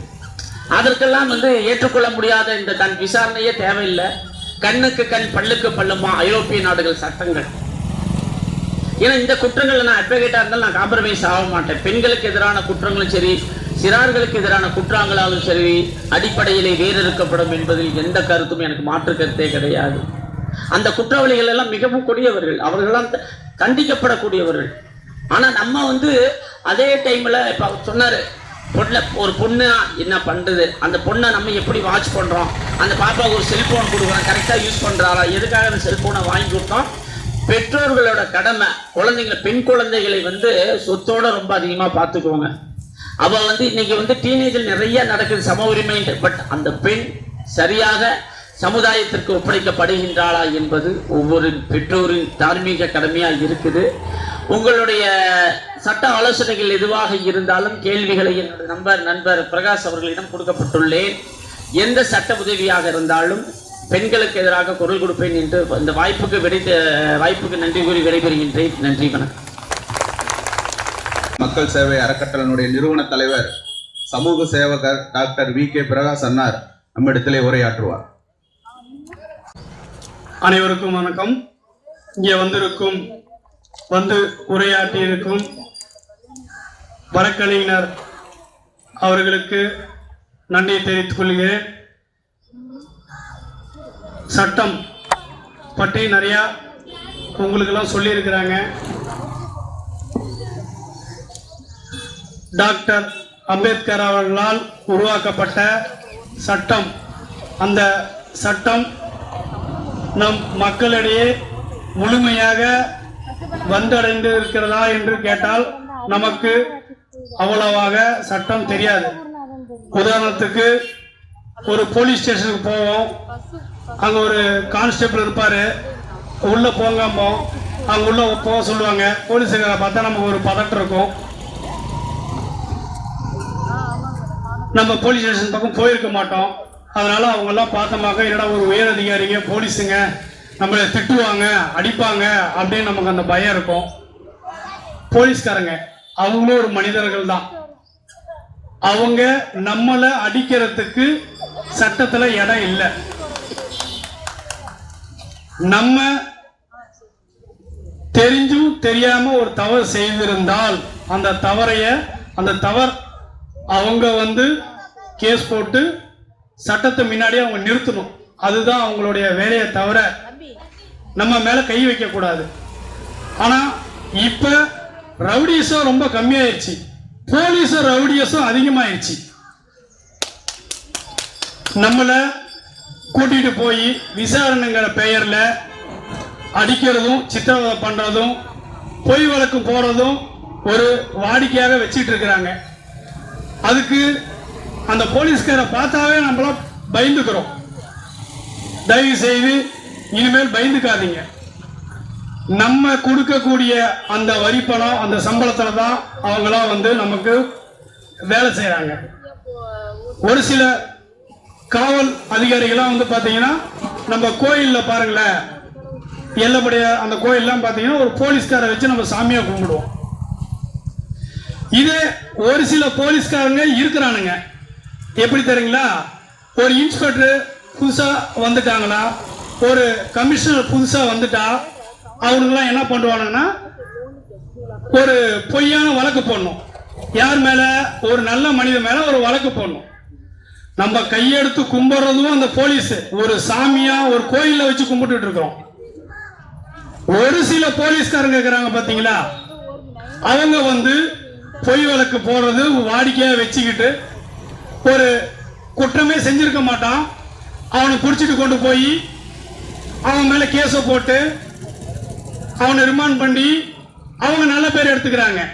ஆனா அந்த குடும்பம் அதுக்கு பிறகு அவங்க பொண்டாட்டி சாப்பாட்டுக்கு என்ன பண்ணுவாங்க, அவங்க புருஷனை பிடிச்சி போட்டா அவங்க குழந்தைங்க சாப்பாட்டுக்கு என்ன ஆகுவாங்க, இதெல்லாம் அவங்களுக்கு தெரியாது. அவங்களுக்கு தேவை ஒரு கேஸ போட்டோமா லஞ்சம் வாங்கணுமா அப்படின்னு இருக்கிறாங்க. நான் எல்லா காவல்துறையும் குறை சொல்லல, ஒரு சில காவல்துறையினர் அது போல இருக்கிறாங்க. அதனால காவல்துறைய ஒரு மனிதர்கள் தான், அவங்கள பார்த்து நம்ம பயந்துக்கணும்னு அவசியம் இல்லை.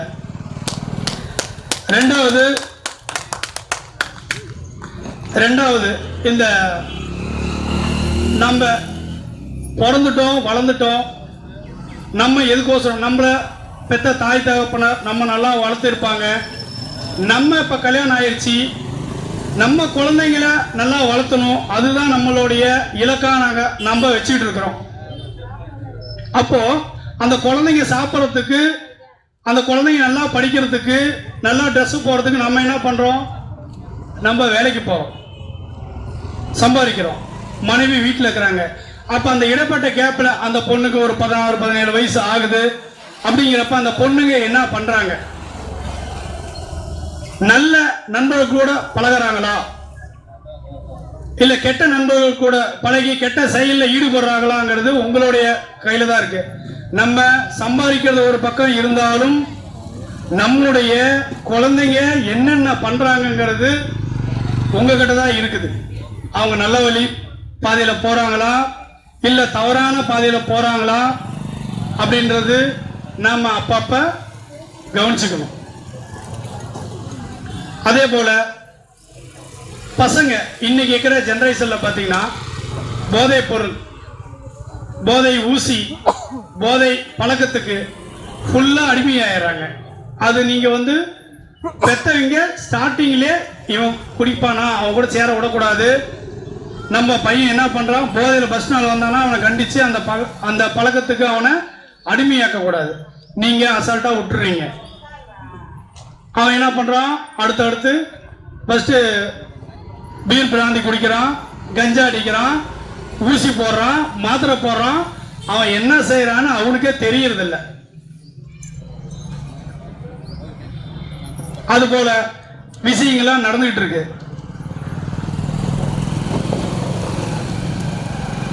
பெண்கள் இப்ப நம்ம ஒரு நண்பர் வந்து உரையாற்றினார். அவர் சொல்லியிருந்தார், இந்த சொந்தக்காரங்கனால வந்து சீக்கிரமாக குழந்தைங்களை கல்யாணம் பண்ணி வச்சிடறாங்கன்னு சொல்லி. பெண்களுக்கு திருமண வயது 18ன்னு சொன்னாங்கல்ல, அந்த 18 கூட மாற்றணுங்க. 18 வயசுல அந்த பெண்களுக்கு குடும்ப வாழ்க்கை என்னன்னா சரியா தெரியாது. அவங்களுக்கு 21 வயசு பெண்களுக்கு வேணும். ஆண்களுக்கு 23, 25 வயசு இருக்க வேணும். காரணம் என்னன்னா, இன்னைக்கெல்லாம் நிறைய பெண்கள் திருமணம் சிறு வயசுல பண்ணி வச்சிடறாங்க. அந்த பண்ணி வச்சுட்டு அவங்களாம், நம்ம ஒரு கல்யாணத்துக்கு போவோம், சின்ன வயசுல கல்யாணம் பண்ணி வச்சிருவாங்க, லவ் பண்ணிட்டு அந்த பொண்ணு கூட்டிட்டு ஓடிடும். அந்த பொண்ணுடைய வாழ்க்கையில என்ன தெரியுங்களா ஆகுது, 1 வருஷம். அந்த 1 வருஷம் கழிச்சு பார்த்தீங்கன்னா அவங்க கோர்ட்ல தான் இருக்கிறாங்க. நிறைய பிரச்சனைகள் நான் பார்த்துருக்கிறேன். ஏன்னா அந்த பொண்ணுக்கு புரிஞ்சிக்கக்கூடிய தன்மை இல்லை. கணவர் கூட இப்படிதான் இருக்கணும், அந்த மனைவி அந்த மாமியார் மாமனார் கூட இப்படிதான் இருக்கணும் அப்படின்னு அவங்களுக்குலாம் தெரியாது. அந்த 18 வயசுல பக்குவம் இல்லை, 17 வயசுல கல்யாணம் பண்ணி கொடுத்துறாங்க. ஆகையினால தயவு செய்து நம்ம பெத்தெடுத்த அந்த குழந்தைகளை, நம்ம உயிரா நினைச்சிட்டு இருக்கிற அந்த குழந்தைங்களுக்கு 21 வயதுக்கு மேல தயவு செய்து நீங்க திருமணம் செய்து வைத்தால் அந்த குழந்தையோட வாழ்க்கை கண்டிப்பாக நல்லா இருக்கும். அதே சமயம் இன்னைக்கு அந்த லோன் வாங்குறாங்க. அந்த லோன் வாங்குற இடத்துல பேங்க்ல லோன் வாங்கி நம்ம லோன் கட்ட முடியாம கரெக்டாக கட்டிட்டு இருப்போம். நம்மளுடைய குடும்ப சூழ்நிலை ஒரு சில காரணங்களால நம்ம ஒரு மாசம் லோன் கட்ட முடியாம போயிருது. அப்போ இந்த ஆர்பி பேங்க்னு சொல்லி, அதாவது இந்தியாவுக்கு அந்த பெரிய ஹெட்டான ஒரு பேங்க், அவங்க என்ன சொல்றாங்கன்னா, கடன் கொடுங்க, கடன் கொடுத்தவங்க கிட்ட ரொம்ப டார்ச்சர் பண்ணாதீங்க அப்படின்றாங்க. ஆனா இப்ப இருக்கிற பேங்க்காரங்க என்ன பண்றாங்கன்னு கேட்டீங்கன்னா, லோக்கல்ல உள்ள ஒரு ரவுடிய கைக்குள்ள வச்சுக்கிறாங்க. லோக்கல்ல இருக்கிற ஒரு ரவுடிய கையில வச்சுக்கிறாங்க. எதுக்குன்னா, பணம் வசூல் ஆகலையா, அவங்க வீட்டுக்கு போ. அந்த பொண்ணு என்ன பண்றாங்க, அவங்க வீட்லயே உட்காரு, கணவன் வீட்டுக்கு போயிடறான். அவங்களோட டார்கெட் 10 மணிக்கு மேல போனீங்கன்னா தான் காலையில அவன் புருஷன் வேலைக்கு போயிடுவான். அந்த பொண்ணு தனியா இருக்கு. அந்த பொண்ணு கூட தனியா உட்காந்துட்டு எனக்கு பணத்தை கொடுத்தாதான் ஏந்திரிக்கணும்னு சொல்லி மன டார்ச்சர் பண்றானுங்க. இதெல்லாம் சட்டத்துல இடம் இருக்கான்னு கேட்டா இல்ல. அந்த பேங்க் கடன் கொடுத்தான் பாத்தீங்களா, அவனே வந்து நம்ம கிட்ட பணிவாதான் பேசணும். நம்ம கடன் கொடுத்துட்டோம் அப்படின்ற பட்சத்துல அவன் நம்மளைய தகாத வார்த்தையில திட்டுறதோ அடிக்கிறதோ சட்டத்துல இடம் இல்லை. அதனால இந்த பெண்கள் ஆண்கள் எல்லாம் நம்ம ஒரு விழிப்புணர்வா இருக்கணும். இப்ப இவ்வளவு தூரம் இந்த சட்டம், இந்த நிகழ்ச்சி எதுக்கு அப்படின்னா, இதை பத்தி தெரிஞ்சுக்குங்க, இவங்க என்னென்ன சொல்றாங்கன்னு சொல்லி புரிஞ்சுக்குங்க. இன்னொன்னு, இப்போ ஒருத்தருக்கு உடம்பு சரியில்லை, அவங்களுக்கு வந்து பல்வலி வந்திருக்கு. அந்த பல்வலிக்கு நம்ம எங்க போகணும், காதுவலி டாக்டர்கிட்ட போனா சரியாகுங்களா? கண்டிப்பா சரியாகாது. அந்த பல்வலிக்கு பல்வலி டாக்டர் தான் போய் பார்க்கணும். அந்த காது வலிக்கு காது வலி டாக்டர் தான் நம்ம போய் பார்க்கணும். ஆனா நம்ம எங்கேயா சரியா ஒரு பிரச்சனை நமக்கு நடந்துருச்சுன்னா அந்த பிரச்சனையை நம்ம சரியா அணுகிறோமா, சரியா கடைபிடிக்கிறோமா, அடுத்தது நம்ம யார்கிட்ட போகணும். நண்பா சொல்லியிருந்தாப்ல, போய் போலீஸ் ஸ்டேஷன்ல கம்ப்ளைண்ட் கொடுக்கணும். அந்த போலீஸ் ஸ்டேஷன்ல அவங்க கம்ப்ளைண்ட் கொடுக்கல, அவங்க நம்ம கம்ப்ளைண்ட் எடுக்கல அப்படின்னா அதுக்கு உண்டான எஸ்ஐ கிட்ட நம்ம சொல்லணும், சார் நான் கேஸ் கொடுத்தேன், எனக்கு இந்த பிரச்சனை, நீங்க ஏன் எடுக்கலன்னு கேட்கணும். ரெண்டாவது, அவரும் அசால்ட்டா இருந்தாரா, இன்ஸ்பெக்டர் பாருங்க, அந்த ஸ்டேஷனுக்கு உட்பட்ட அந்த காவல் ஆய்வாளரை போய் பாருங்க, சார் நான் வந்து 2 தடவை வந்துட்டேன், நான் என்னுடைய புகாரை நான் கொடுத்தேன், அவங்க வந்து இது வரைக்கும் எந்த ஒரு ஆக்ஷனும் எடுக்கல அப்படின்னு அந்த காவல் ஆய்வாளரை கேளுங்க. அவரும் சரியா எடுக்கலனா ஏசி இருக்கிறார், சார் நான் உங்க இந்த கிச்சப்பாளையம் காவல் நிலையத்துக்கு உட்பட்டது, அம்மாப்பட்ட காவல் நிலையத்துக்கு உட்பட்டது, நாங்க இங்க இருக்கிறோம், இந்த கம்ப்ளைண்ட் கொடுத்தோம், அவங்க வந்து எந்த ஒரு நடவடிக்கை எடுக்கலன்னு சொல்லி ஏசிய போய் பாருங்க. அப்படி அந்த ஏசியா அசால்ட்டா இருக்கிறாரு, நம்ம பிரச்சனை முடியல அப்படின்னா டிசிய போய் பாருங்க. கமிஷனரை போய் பாருங்க. உங்களுடைய பிரச்சனை இப்படி நம்மள வந்து ஒரு படிப்பறிவு இல்லாத ஒரு பாமர மக்கள், நமக்கு அந்த அளவுக்கு தெரியாது அப்படின்றதுனால இங்கே பேசி இப்படி அனுப்பிச்சு விட்டுருவாங்க. நம்ம பிரச்சனை முடியாது, நம்ம மன நிம்மதி இல்லாம இருப்போம். அடுத்து இன்னைக்கு அதுதான் உங்க விழிப்புணர்வு. நீங்க எங்க போகணும், எனக்கு இந்த பிரச்சனை, அடுத்தது நான் என்ன பண்ணணும் அப்படின்னு சொல்லி அடுத்தடுத்த துறையை நீங்க போனீங்கன்னா அந்த மேல் உயர் அதிகாரிக்கிறாங்க பாத்தீங்களா, அவங்களுக்கு இந்த கீழே இருக்கிற அதிகாரிகளும் கரெக்டா வேலை செய்யறாங்களான்னு பார்த்துட்டு இருக்கிறதா வேலை. ஆனா கீழே இருக்கிற அதிகாரி சரியா வேலை செய்ய மாட்டாங்க. நான் காவல்துறையை மட்டும் சொல்ல வரல, மற்ற எந்த டிபார்ட்மெண்ட் இருந்தாலும் இதுதான். அடுத்தடுத்து ஸ்டெப்பா போய் நம்மளுடைய இலக்கு அடையும், நம்மளுடைய பிரச்சனைகள் தீர்ற வரைக்கும் நம்ம அந்த உயர் அதிகாரியை பார்க்கணும். நமக்கு அந்த உரிமை இருக்கு, சட்டத்தில் அந்த இடம் இருக்கு. ஆனா நம்ம சட்டத்தை பத்தி தெரியாதனாலதான் நம்ம யாராச்சும் மிரட்டினாங்களா நம்ம பயந்துகிட்டு வந்துடுறோம். அது மாதிரி தயவு செய்து இனிமே யாரும் இருக்காதீங்க. அதுவும் முற்றிலும் பெண்களுக்கு, நீங்க ஒரு 10 பெண் சேர்ந்து ஒரு பிரச்சனைக்கு போராடுங்கன்னா அதுக்கு உட்பட்ட காவல் நிலையமே பயந்துக்கும். நம்ம பக்கம் உண்மையான நியாயமாக இருக்கக்கூடிய அந்த பிரச்சனைய அந்த ஸ்டேஷன்ல இருக்கிறவங்க எடுக்கலனால் ஒரு 10 பெண்ணு சேர்ந்து, ஏன் இந்த பொண்ணுக்கு நீங்க அதுக்குரிய பிரச்சனைக்கு உண்டான நடவடிக்கை நீங்க எடுக்கல அப்படின்னு சொல்லி நீங்க அந்த 10 பேர் போராடினீங்கன்னு வச்சுங்களேன், கண்டிப்பா அது நடக்கும். அந்த 10 பேர் இல்லைன்னா 20 பேர் 50 பேர் நீங்க இங்க உட்காருங்க, நம்ம என்னன்னு கேட்டலாம் யாரா இருந்தாலும். ஆனா அந்த ஒத்துமை நம்ம கிட்ட இருக்கா? கண்டிப்பா இல்ல. யாருக்கா ஒரு பிரச்சனை அப்படின்னா நம்ம என்ன பண்றோம், இந்த இடத்துல சண்டை நடந்துகிட்டு இருக்கு, யாரையோ ஒருத்தர் பிடிச்சி அடிப்பாங்க, நம்ம பாட்டு போயிட்டே இருப்போம். ஏன்னா நமக்கு எனக்கு நம்ம குடும்பத்துக்கான. தயவு செய்து அது மாதிரி இருக்காதுங்க. நம்ம சார்ந்தவர்கள் யாருக்கு எந்த ஒரு பிரச்சனை நடந்தாலும் முன்னாடி நிற்கணும். சட்டம்னா என்னன்னு நீங்க தெரிஞ்சுக்கணும். அதுக்கோசரம் தான் உங்களுக்கு இந்த விழிப்புணர்வு இது போட்டிருக்கு. அதனால நீங்க நம்முடைய அறக்கட்டளை ஸ்ரீ செல்வ கணபதி மக்கள் சேவை அறக்கட்டளை சார்பாக இந்த நிகழ்ச்சி நடைபெற்று இருக்குது. உங்களுக்கு எந்த ஒரு பிரச்சனையா இருந்தாலும் என்னைய வந்து பாருங்க, நம்ம அறக்கட்டளையில வந்து பாருங்க. நல்ல பிரச்சனைகள், நல்ல நியாயமான கோரிக்கைகளை இருந்தால் இந்த அறக்கட்டளை உங்க பின்னாடி வந்து நிற்கும். உங்களுக்கு எந்த ஒரு பிரச்சனையாக இருந்தாலும் இந்த அறக்கட்டளை வந்து உங்க பின்னாடி உறுதுணையாக இருக்கும். ஆகையினால நீங்க எதுக்கும் பயந்துக்க வேணாம். எந்த ஒரு தயக்கமும் இல்லாமல் பெண்கள் வெளியேறி உங்களுடைய பிரச்சனைகளை நீங்க அந்தந்த பகுதியில் உள்ள தைரியமா நீங்க போராடுங்க, நாங்க இருக்கிறோம். எனக்கு பேச வாய்ப்பளித்த இவ்வளவு தூரம் கேட்டுக்கிட்டு இருந்த நண்பர்கள் அனைவருக்கும் நன்றி தெரிவித்துக் கொள்கிறேன். தற்பொழுது நமக்கு அதாவது ஒரு வழக்கு இருக்கும். அந்த வழக்கு எங்கேயோ ஒரு இடத்துல அடிச்சுக்குவாங்க, எங்கேயோ ஒரு இடத்துல கொலை பண்ணியிருப்பாங்க. நீதிபதி கடவுளுக்கு நிகரானவர், அந்த சண்டையை கண்ணிலேயே பார்த்துருக்க மாட்டாங்க. விசாரணை செய்வார். அந்த விசாரணை செய்து அந்த விசாரணையை எது யார் உண்மையான குற்றவாளின்னு அந்த நீதிபதி சொல்லுவார். கடவுளுக்கு அடுத்த அதாவது ஒருத்தர் வந்து பாதிப்பு அடைஞ்சிருப்பான், நியாயம் கிடைக்காது. அந்த ஜட்ஜி சொல்றதுதான் வந்து அந்த பாதிக்கப்பட்டவங்களுக்கு ஒரு பெரிய ஆறுதலா இருக்கும். அந்த பாதிக்கப்பட்டவங்களுக்கு ஜட்ஜி வந்து கடவுள் மாதிரி. கடவுளுக்கு அடுத்ததாக இருக்கிறது யாருனாக்கா ஜட்ஜி தான். இப்பொழுது நமக்கு நம்முடைய உங்களுடைய பிரச்சனைகள், நீங்க நிறைய பேர் உங்கள்கிட்ட நான் ஒரு மைக்கு கொடுக்க போறேன்.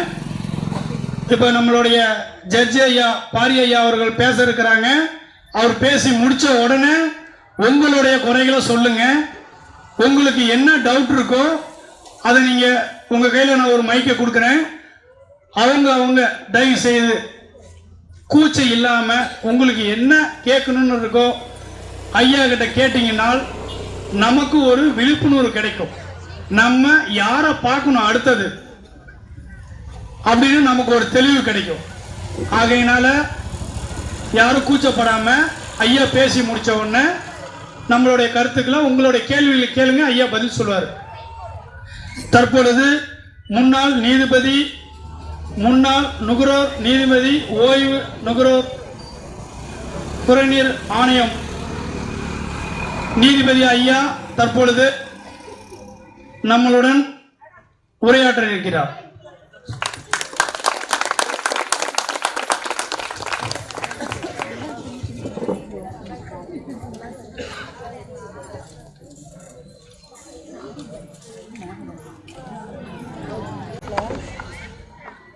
இங்கு எனக்கு முன்பு உரையாற்றிய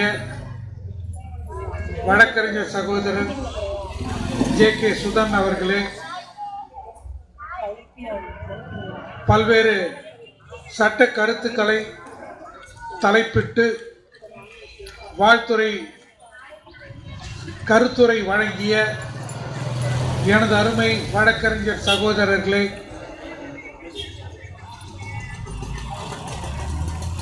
இந்த அறக்கட்டளையின் சார்பில்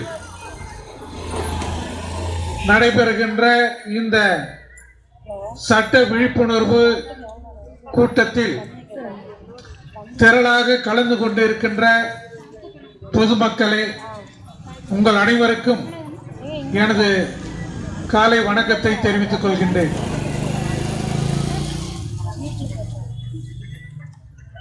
காவல்துறையில் புகார் கொடுப்பது பற்றி வழக்கறிஞர் பெருமக்கள் அனைவரும் எடுத்துக்கொண்டார்கள். அதாவது ஒரு குற்றச்சம்பவம் நடைபெறுகிறது என்று சொன்னால் அந்த குற்ற சம்பவத்தை ஒட்டி காவல் நிலையத்தில் புகார் கொடுக்கலாம். அந்த குற்ற சம்பவத்தை குறிப்பிட்டு எவர் ஒருவர் அந்த குற்ற சம்பவம் பற்றி தெரியுமோ அவர் நிச்சயமாக காவல் நிலையத்தில் புகார் கொடுக்க வேண்டும். இந்த குற்ற சம்பவம் என்று சொல்லுகின்ற போது சட்டத்தில் 2 வகைப்படுகிறது. முதலில் அதை தெரிந்து கொள்ளுங்கள். கொடூரமான குற்றங்கள், சற்று கொடூரமற்ற குற்றங்கள் என்று இருக்கிறது. கொடூரமான குற்றங்கள் என்பது என்ன?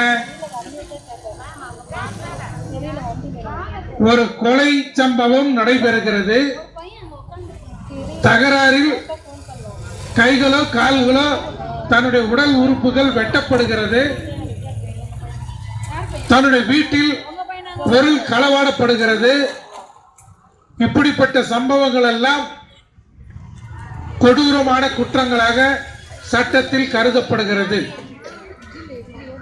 இது போன்ற கொடூரமான குற்றச் சம்பவங்கள் குறித்து புகார் கொடுத்தால்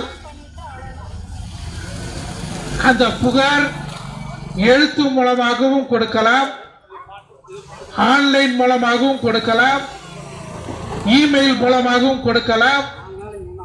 அந்த புகாரை உடனடியாக காவல்துறையினர் பெற்று பதிவு செய்து முதல் தகவல் அறிக்கையை பதிவு செய்ய வேண்டும். சில குற்றங்கள் கொடூரமற்ற குற்றங்களாக இருக்கும். அது போன்ற குற்றங்களுக்கு உடனடியாக காவல்துறையினர் புகாரை பெற்றுக் கொண்டவுடன் முதல் தகவல் அறிக்கை பதிவு செய்ய வேண்டிய அவசியம் இல்லை.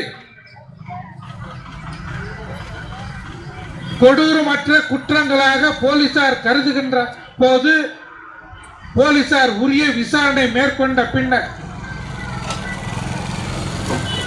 அதில் புகாருக்கு ஏற்றவாறு சாட்சிகளுடன் தகுந்த ஆதாரங்களுடன் அந்த சம்பவம் நடைபெற்றது என்று தெரிய வருமையானால் ஆரம்பத்தில் வந்த சட்டப்படி உடனடியாக பின்னிட்டு முதல் தகவல் அறிக்கை பதிவு செய்யலாம்.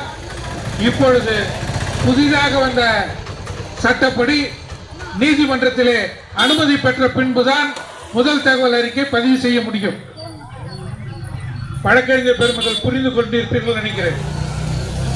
புரிஞ்சுக்கிட்டீங்களா? அதாவது நம்ம பொது மீட்டிங்ல பேசும்போது புகாரை பெற்றவுடன் காவல்துறையினர் முதல் தகவல் அறிக்கை பதிவு செய்ய வேண்டும், ஏன் செய்யவில்லை என்று நாம் கூறுகிறோம். கொடூரமான குற்றங்கள் என்று இருக்கிறது, வகைப்பாடு செய்யப்பட்டிருக்கு. கொடூரமற்ற குற்றங்கள் என்று வகைப்பாடு செய்யப்பட்டிருக்கு. இப்ப கணவன் மனைவியை அடைத்து விட்டார் என்று சொல்கிறார். கணவனும் மனைவியும் காவல்துறையில் இருக்கின்றனர். அதை எடுத்த உடனே கவித்தன்னு சொல்லிட்டு உடனே முதல் தகவல் அறிக்கையை போட்டு கேஸ் ஃபைல் பண்ணி உள்ள அனுப்பிட முடியும். அதை விசாரணை பண்ணிட்டு தான் அதுக்கப்புறம் தான் முதல் தகவல் அறிக்கை பதிவு செய்வார்கள். அதே மாதிரி பக்கத்து நிலத்துக்காரன் என்னுடைய நிலத்துல உள்ள வந்துட்டான், அவன் அத்துமீறி உள்ள நுழைஞ்சிட்டான்னு சொல்லுவாங்க. நிலத்து தகராறு இருக்கும். அதெல்லாம் ஒரு விசாரணை மேற்கொண்ட பின்னர் தான் முதல் தகவல் அறிக்கை போடுவாங்க. சரி, இப்போ புகார் பெற்றுக்கொண்டு காவல்துறையினர் எவ்வாறு செயல்படுவார்கள் என்பது குறித்து நான் மேலோட்டமாக கூறியிருக்கின்றேன். அதே போலதான் இந்த பாலியல் வழக்கு இன்னைக்கு இந்தியாவில் பார்த்தீங்கன்னா அங்கங்க வயது வித்தியாசமே கிடையாது. பாலியல் ரீதியாக பெண் குழந்தைகளையும் பெண்களையும் துன்புறுத்தல் ஆங்காங்கே நடைபெற்று வருகிறது. பொதுவா என்னை பொறுத்த வரைக்கும் பேரண்ட்ஸ் குழந்தைகளை வளர்க்கின்ற போது பள்ளியில் சொல்லி தருவாங்க, அதில் மாற்றம் இல்லை. Good touch, bad touch. அதாவது தன்னுடைய பெண் குழந்தைக்கு அந்த பெண் குழந்தைக்கு எது எது பாதுகாப்பாக இருக்கக்கூடியது, தொடு உணர்ச்சி. அதாவது ஒருத்தர் குழந்தைய தொட்டாங்கன்னா எந்த மாதிரி தொட்டா தப்பு இல்லை, அதே மறைமுகமாக தீய எண்ணத்துடன் ஒருவர் தொடுகிறார் என்று சொன்னால் அது தண்டிக்கப்பட. இதெல்லாம் உங்க குழந்தைக்கு சொல்லிக் கொடுக்கறதுல தப்பே கிடையாது. எது குட் டச் எது பேட் டச் என்று சொல்லிக் கொடுத்தீர்களானால் அந்த குழந்தையை வேறு ஒருவர் தொடுகின்ற போது ஆசிரியரிடமோ பெற்றோரிடமோ இவர் தகாத இடத்தில் தொடுகிறார், வேண்டுமென்றே என்னை சீண்டுகிறார், அப்படி புகார் கொடுக்க முடியும். அந்த புகாரின் அடிப்படையில் உடனடியாக சம்பந்தப்பட்ட நிறுவனத்திலோ அல்லது சம்பந்தப்பட்ட காவல் நிலையத்திலோ புகார் கொடுத்து தண்டிக்க முடியும். குழந்தைகளை வளர்க்க வேண்டிய பொறுப்பு உங்களிடம் உள்ளது. அந்த குழந்தை எவ்வாறு வளர்ந்து வருகிறது, அதனுடைய நடவடிக்கை என்ன, இதையெல்லாம் நீங்கள் கண்காணித்து வர வேண்டிய பொறுப்பு உங்களிடம் உள்ளது. நான் பள்ளியில் சேர்த்து விட்டேன், அங்கு ஆசிரியர்கள் பார்த்துக் கொள்வார்கள் என்று இருந்துவிடக் கூடாது இன்றைய சூழலில். அதே போல கணவன் மனைவிக்கிடையே பிரச்சனை. பொதுவா கணவன் மனைவிக்கிடையே குடும்ப பிரச்சனை என்று வருகின்ற போது கணவன் மனைவியிடமும் மனைவி கணவனிடமும் முடிந்த அளவு விட்டு கொடுத்து செல்லக்கூடிய மனப்பான்மை இருக்க வேண்டும். கணவர் பெரியவரா மனைவி பெரியவரா, உங்களுக்குள்ளே ஏற்றத்தாழ்வுகள் இருந்து பிரச்சனைகள் வெடிக்குமேயானால் உங்களுக்குள்ளே தீர்வு கண்டால் ஒழிய தீர்வு காண்பது மிக கடினம். நீதிமன்றத்திற்கு வந்து கணவன் சொல்லுகின்ற சங்கதிகளும் மனைவி சொல்லுகின்ற சங்கதிகளும் சில சமயங்கள் ஆதாரங்கள் இருப்பின் ஆதாரங்களின் அடிப்படையில் நீதிமன்றத்தில் அந்த குடும்ப பிரச்சனையை கணவன் மனைவிக்கிடையே உள்ள பிரச்சனையை பற்றி தீர்மானிப்பார்கள். முடிந்தவரை உங்களுக்குள்ளாக பிரச்சனையை தீர்த்து கொள்ளுங்கள். தீர்க்க முடியாத பிரச்சனையாக இருந்தால் வழக்கறிஞரை நாடி நீதிமன்றத்தில் மனு தாக்கல் செய்யலாம்.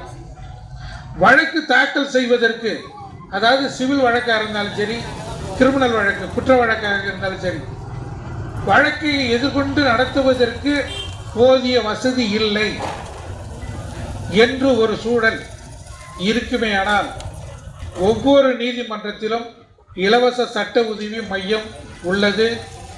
அந்த இலவச சட்ட உதவி மையத்தை நீங்கள் நாடி மனு கொடுத்தீர்களானால் அங்கு உங்களுக்காக ஒரு வழக்கறிஞர் நியமனம் செய்து அவர் உங்களிடம் உங்களுடைய பிரச்சனைகளை எல்லாம் கேட்டு அறிந்து அவர் வழக்கை தாக்கல் செய்வார். சிவில் வழக்காக இருந்தால் நீங்கள் தாக்கல் செய்யக்கூடிய சிவில் வழக்கிற்கு நீதிமன்ற கட்டணம் செலுத்துவதாக இருந்தால் அதை அரசாங்கமே செலுத்தும்.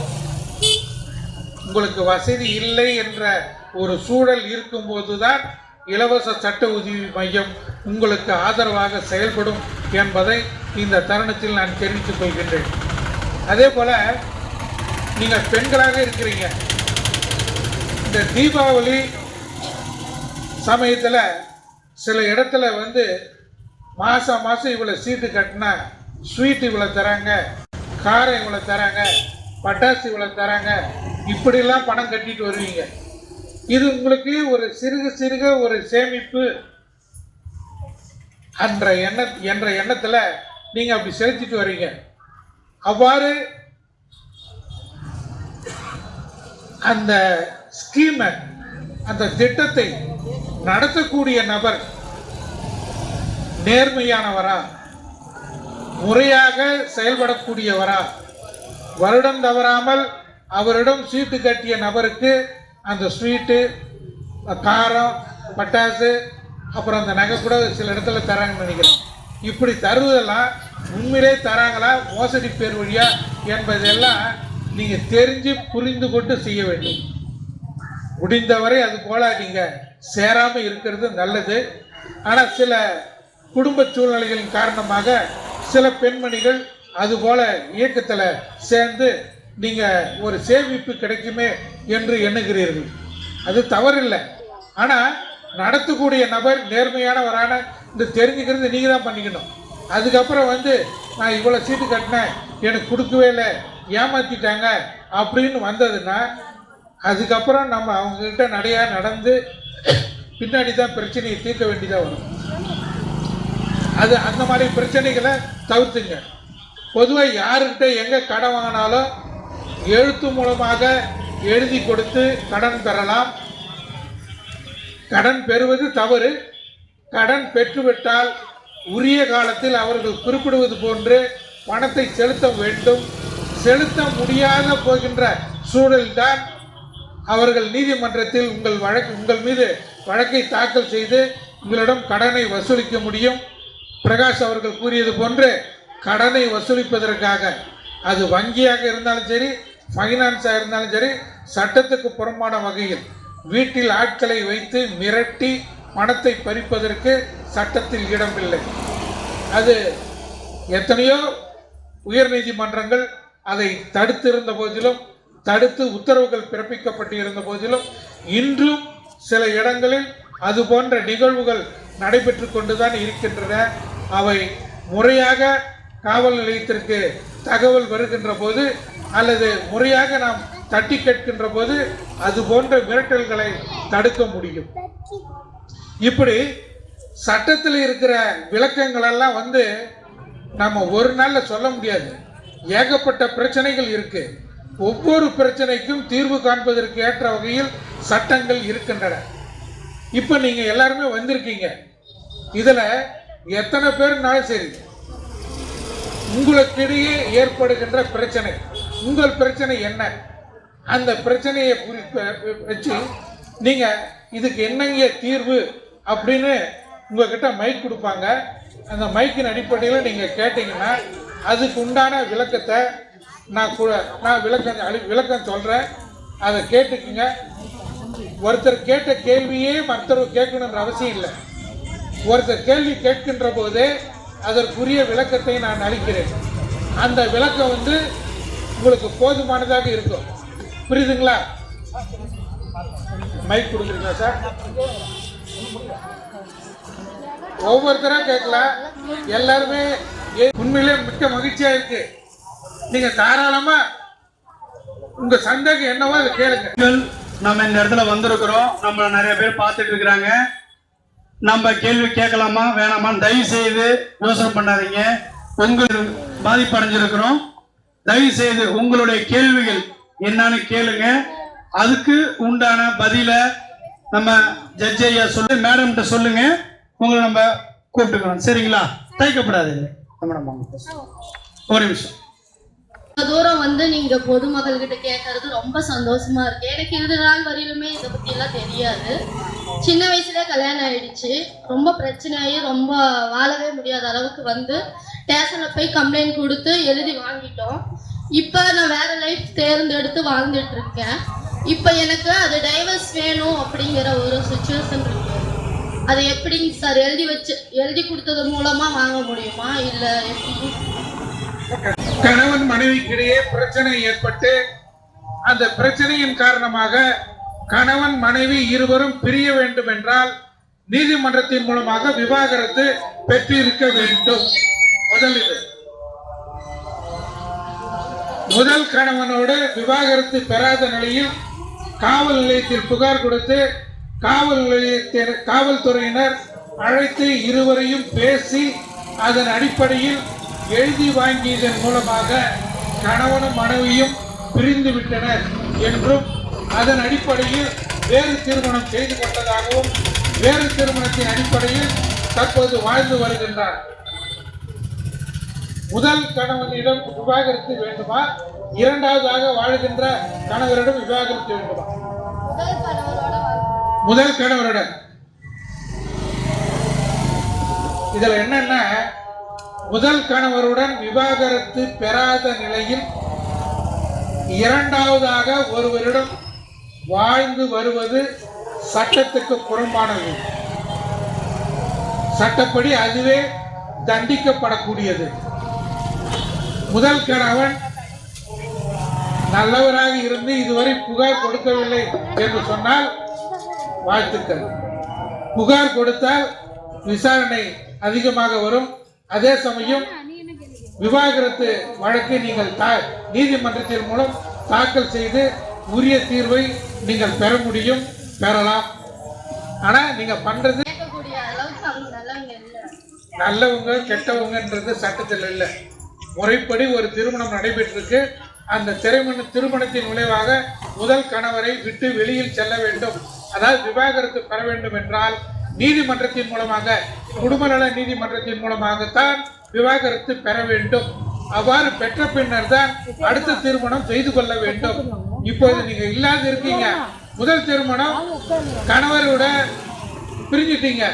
பிரிஞ்சு கடந்த 7 வருடம், அதாவது தொடர்ந்து 2 வருடங்களுக்கு மேலாக பிரிந்து இருந்தாலே நீங்கள் விவாகரத்து கோர முடியும். ஆக அதன் அடிப்படையில் நீங்க விவாகரத்து நீங்க கோர்ட்ல போட்டு வாங்கிக்கலாம். சார் 7 வருஷத்துக்கு மேலே ஆகுதுங்க சார். மினிமம் 2 இயர்ஸ்க்கு மேல இருந்தாவே விவாகரத்து கோரலான்ற. 7 வருஷம்னா சந்தோஷம். நீங்க கேஸ் போட்டா கூட அவர் வரலன்னா எக்ஸ்பர்ட்டி ஆகும். எக்ஸ்பர்ட்டில உங்களுக்கு தீர்ப்பு கிடைக்கிறதுக்கு வாய்ப்புகள் உண்டு. சரி சார், தேங்க்யூ. அடுத்தது யாருங்க? ஹலோ, வணக்கம் ஐயா. வணக்கம் ஐயா. அடுத்த கேள்வி கேளுங்க ஐயா. வணக்கம் ஐயா. வணக்கம், சொல்லுங்க சார். நானும் எங்க வீட்டில் இருக்க 2 பேர் சிக் பேஷண்ட்டு. எனக்கே தெரியாம என் ஒய்ஃபும் என் பையனும் குழுவிலையும் பேங்க்ல லோன் வாங்கியிருந்தாங்க. பட் பையன் வந்து எஸ் ஆகிட்டான். நாங்கள் 2 பேரும் சிக் பேஷண்ட்னால ஒன்றும் பண்ண முடியாது. எங்களை வந்து டார்ச்சர் பண்ணுறாங்க.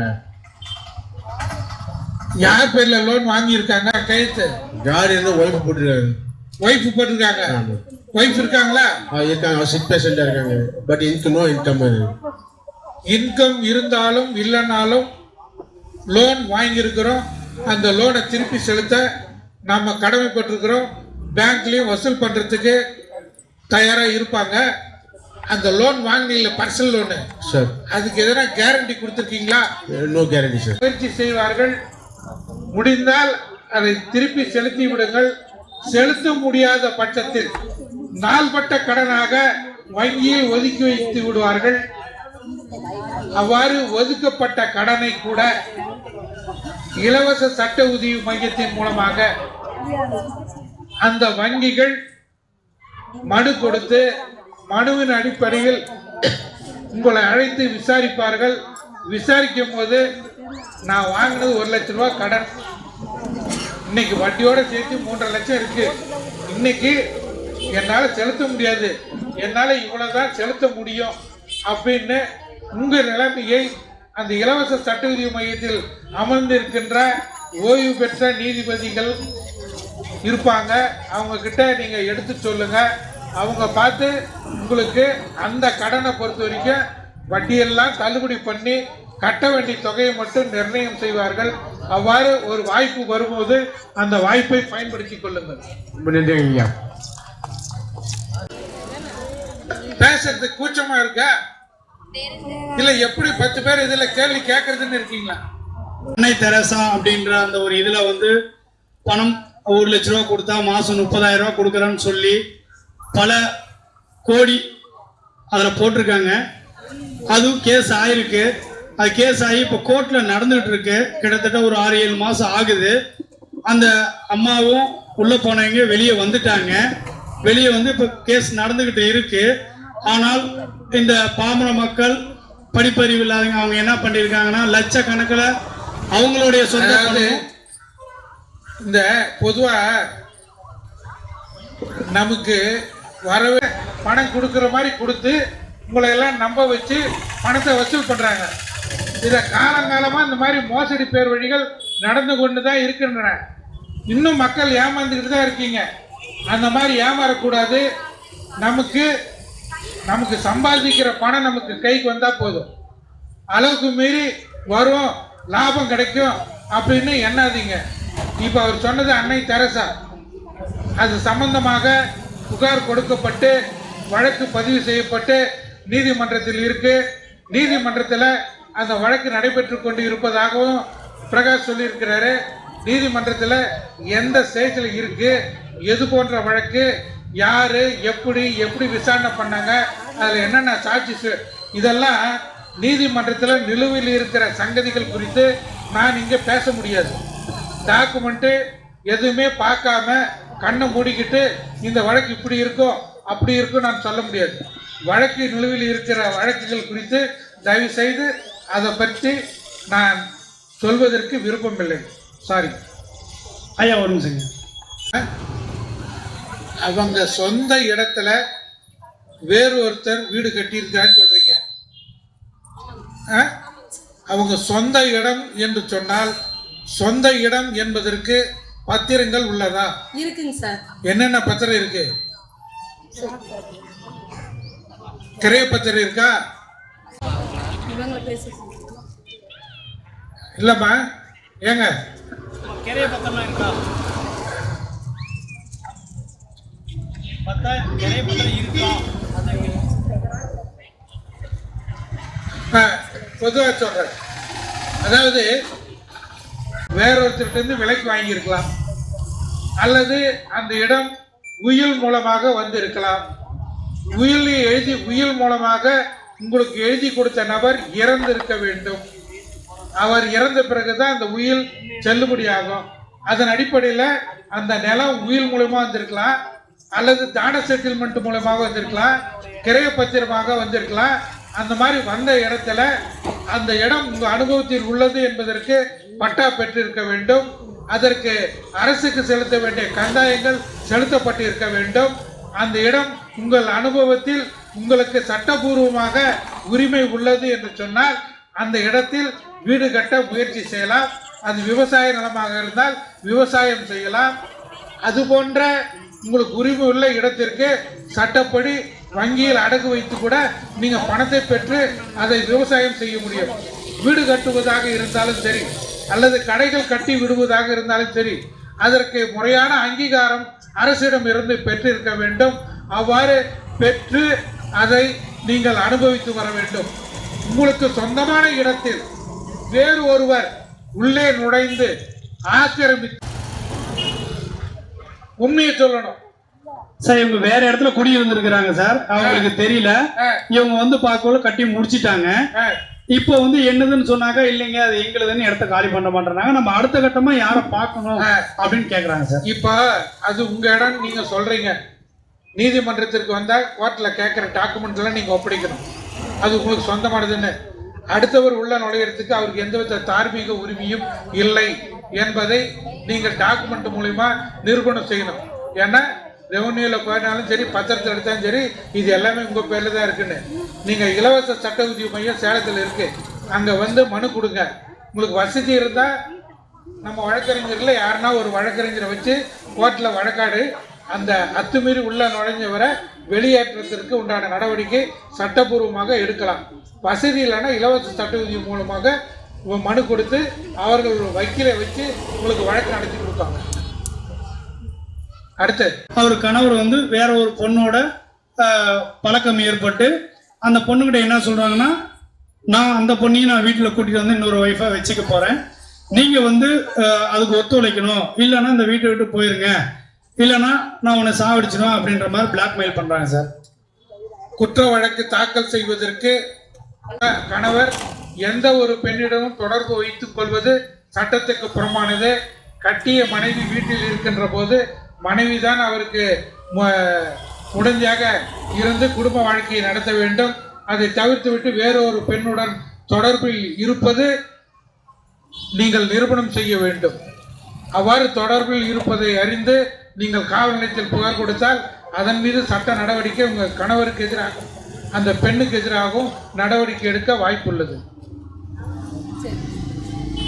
ஆனால் அந்த வீட்டோட உரிமையாளர் வந்து வேற நபர்கிட்ட பத்திரத்தை அடமானம் வச்சு கடன் வாங்குறாரு, அது எழுதி கொடுத்துறாரு. கடன் தர முடியலனாக்கா நீங்களே அந்த வீட்டை எழுதிக்கிங்கன்னு மேட் ஓவர் பண்ணிட்டாரு. ஆமா, கொடுத்துட்டாரு. கொடுத்ததான் இவரால் கடன் கட்ட முடியல.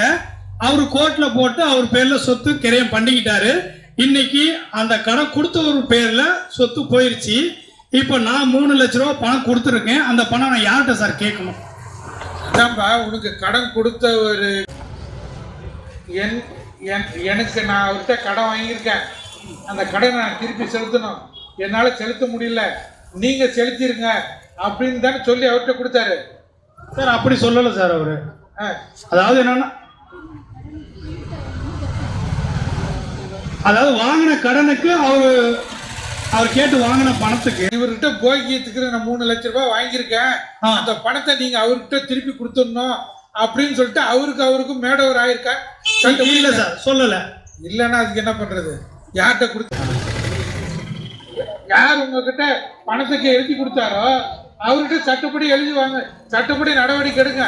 அதே சமயத்துல வேற ஒருத்தர் கிரையம் வாங்கி தரல. ஆமா சார், அவரு உங்களுக்கு கொடுக்கணும்னு அவசியமே இல்லை. அதான் சார். புரியுதுங்களா? புரியுது சார். அதான் அவர் வாங்கினாருன்னா கூட எழுதி கொடுத்துருக்கணும். நான் இந்த மாதிரி 3 லட்ச ரூபாய் கடை வாங்கிட்டு என் வீட்டை நான் போகியத்துக்கு கொடுத்துட்டேன், அதனால நீ இப்போ விலைக்கு வாங்கினா கூட அந்த 3 லட்சம் கம்பல்சரி பதிவு பண்ணணும். ஆனால் இப்போ நினைக்கிறேன் நடைமுறை சாத்தியம் இல்லை. அதான் எழுதி வாங்கப்பட்டதாக கேட்கணும். அதாவது இப்போ நம்ம பேசிட்டே இருக்கிறோம், நான் எடுத்துக்கிட்டேன் இல்லையா, வாய் எழுத்து மூலியமா இருக்கணும். அது இல்லையே உங்ககிட்ட. அடுத்து இப்போ அவங்க அப்பா அம்மா இருக்கும்போது ஒருத்தர் பேர்ல சொத்து எழுதி வச்சிடுறாங்க. அவங்க வீட்டில் 3 பசங்க அப்படி இருக்கிறாங்க அப்படின்னா ஒரு பசங்க பேர்ல மட்டும் அந்த சொத்து யாருக்கு பாத்தியப்பட்டது? கிரையா இருந்ததுங்க சார். அப்பா பேர்ல கிரையம் இருக்கு. ஆமாங்க சார். அப்படி இல்ல, இப்ப அப்படி இல்லைங்க சார், அவங்க எழுதி வச்சுட்டாங்க மகன் பேர். சொல்ல இருமா, நான் ஆரம்பத்துல தான் முதல்ல கேட்கிறேன். ஆரம்பத்துல இல்ல, ஆனால் இதுக்கு என்ன சார் வழி அப்படின்னு கேக்குறாரு சார். அவர் நேர்மையாக நடந்து கொள்கின்ற விதமாக எண்ணுகின்றேன். இவ்வளவு நேரம் பொறுமையாக காத்து நீங்கள் சட்டத்தை பற்றி அறிந்து கொண்டமைக்கு எனது நன்றியை தெரிவித்துக் கொள்கின்றேன். இந்த வாய்ப்பை நல்கிய செல்வ கணபதி மக்கள் சேவை அறக்கட்டளைக்கு மிக்க நன்றி.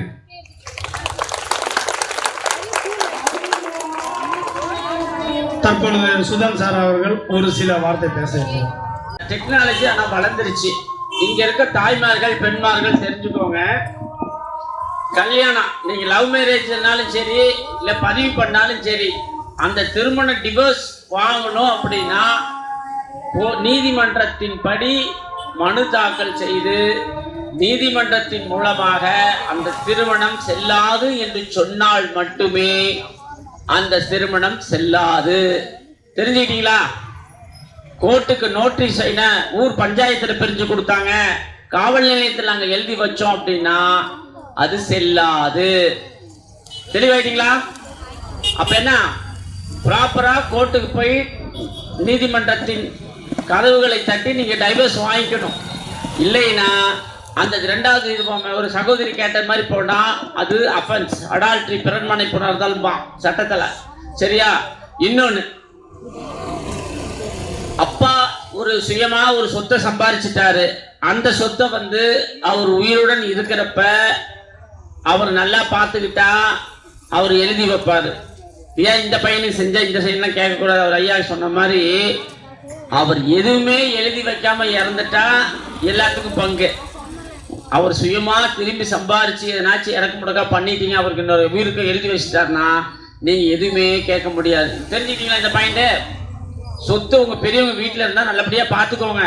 எதனாச்சும் பண்ண வச்சுட்டா வேற உங்களுக்கு எழுதி வச்சிருப்பாங்க. ஐயோ அப்புறம் இந்த அம்மா கேட்ட மாதிரி பண்ணிடாதீங்க. வயசானவங்க நல்லா பாத்துக்கோங்க. ஏன்னா அவங்க சுயமா சம்பாதிச்ச சொத்து இந்திய அரசியல் இந்திய சட்டம் வந்து அந்த சுயமா சம்பாதிச்ச சொத்துக்கு நல்ல மரியாதையை கொடுக்கிறது. இது ரெண்டாவது பாயிண்ட். சரி, சொல்லுங்க. இப்போ சார் சொன்னார் இல்லைங்களா, பெரியவங்க பேரில் சொத்து இருந்து அதை தன்னுடைய பையனுக்கோ பொண்ணுக்கோ எழுதி வைக்கிறாங்க. அவங்க எதுக்காக எழுதி வைக்கிறாங்க? நம்ம உயிரோடு இருக்கிற வரைக்கும் நம்மளை பார்த்துக்குவாங்கன்னு எழுதி வைக்கிறாங்க. அவங்க உயிரோடு இருக்கும்போது எழுதி வச்சுட்டாங்க இல்லையா, சொத்து நமக்கு வந்துருச்சுன்னு சொல்லிட்டு யார் எழுதி கொடுத்தாங்களோ அவங்களுக்கு துன்புறுத்தலோ இல்லை அவங்களுக்கு வயசான காலத்தில் கவனிக்காத விட்டுட்டீங்கன்னு வச்சுங்க, அவங்களே பெரியவங்களே நமக்கு எழுதி வச்சாலும் அந்த எழுதி வச்சதை ரத்து பண்ண முடியும். இப்போ சட்டம் புரியுதுங்களா? மாமனார் மாமியார் வந்து தன்னுடைய கணவருக்கு வந்து எழுதி வச்சிருக்காங்க. இப்போதான் சொத்து எழுதி கொடுத்துட்டாங்களே, இனிமேல் என்ன இருக்கு, மாமனார் மாமியார் செத்தா என்ன பொழைச்சா என்ன அப்படின்னு விட்டுட்டீங்கன்னு வச்சுங்க, அதே மாமனார் மாமியார் கோர்ட்டுக்கு வந்து இல்லை ஒரு வக்கீலை பிடிச்சி, ஐயா என் பையன் என்னை காப்பாற்றுவான்னு சொல்லிட்டு சொத்து எழுதி வச்சேன், சாப்பாட்டுக்கு வழி கொடுக்க மாட்டேன்றேன், ஒரு நல்லது கெட்டது விசாரித்து கூட பணம் கொடுக்க மாட்டேன்றேன், சாப்பாடு கூட போட மாட்டேன்றேன், அவங்க எழுதி வச்சதை ரத்து பண்ணுறதுக்கு அவங்களுக்கு வாய்ப்பு இருக்குது, சட்டத்தில் இடம் இருக்குது. அதனால் பெரியவங்க பேரில் சொத்து இருந்தால் அந்த சொத்தை எப்படி காப்பாற்றுறீங்களோ அந்த மாதிரி பெரியவங்களையும் காப்பாற்றுங்க. அதுதான் வந்து தான செட்டில்மெண்ட். பையன் விளக்கம் கொடுத்தாரு. தான செட்டில்மெண்ட் அது வந்து ஒரு ஆர்டிஓ கோர்ட்ல ஒரு ஆர்டிஓக்கு அந்த அதிகாரம் இருக்கிறது. முன்ன சற்பதிவா இப்போ ஆர்டிஓ வந்து நினைச்சு விசாரணை நடத்தி கேஸ் ஃபைல் பண்ணி அந்த எழுதி வச்சுட்ட சட்டப்படி கேன்சலேஷன் பண்ணலாம். அதனால அதே வந்து பாட்டன் வழி 3 தலைமுறையை கடந்தாத பாட்டன் சொத்து மதாஸ்திரா ப்ராப்பர்ட்டிம்பாங்க. அந்த மாதிரி சொத்து இருந்தால் அதில் உங்களுக்கு பங்கு 3 தலைமுறைகளை இந்த இதில் இருந்து கடந்திருக்கணும். முக்கியமாக உங்களுக்கு கொடுக்கல் வாங்கல் பிரச்சனை, இந்த குடும்ப பிரச்சனை, அதே மாதிரி உங்கள் பெண்கள் சரியாக திட்டமிடல் கற்ற கல்வியை கரெக்டாக பயன்படுத்துங்க.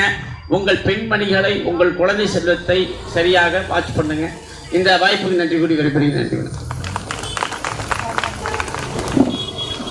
ஸ்ரீ செல்வ கணபதி மக்கள் சேவை சார்பாக பாராட்டப்படுகிறது.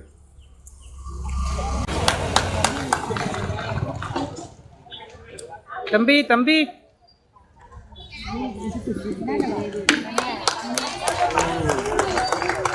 ஒண்ணு இல்ல, நல்லா புரிஞ்சுக்கங்க. இப்போ ஒருத்தருக்கு பொன்னாடை போத்துறாங்க அப்படின்னு அதுக்காக சொல்றேன். கொஞ்சம் பலமான கைத்தட்டு போடுங்க. 20 வருஷம் வாழணும்னு சொல்லிட்டாங்க. 20 வருஷம் நம்ம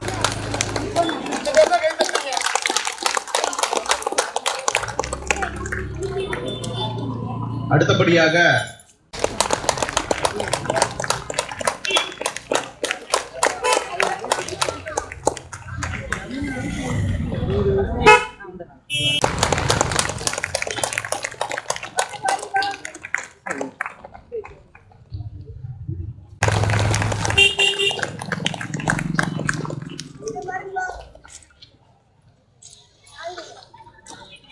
ராசனருக்கு பொன்னாடை பற்றி கௌரவிப்பார்.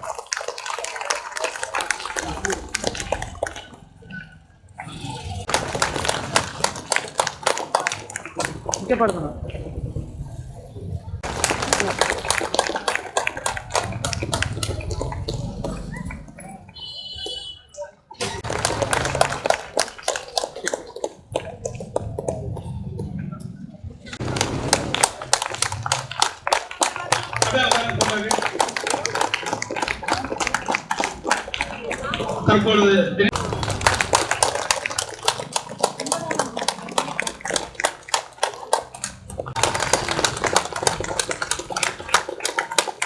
இடத்திலே சிறப்பான முறையில நமக்கு நிறைய தெரியாத விஷயங்களை தெரியப்படுத்தி முன்னாள் நீதியரசர் அவர்களுக்கு ராசன் அவர்கள் பொன்னாடை பற்றி கௌரவிக்கிறார்.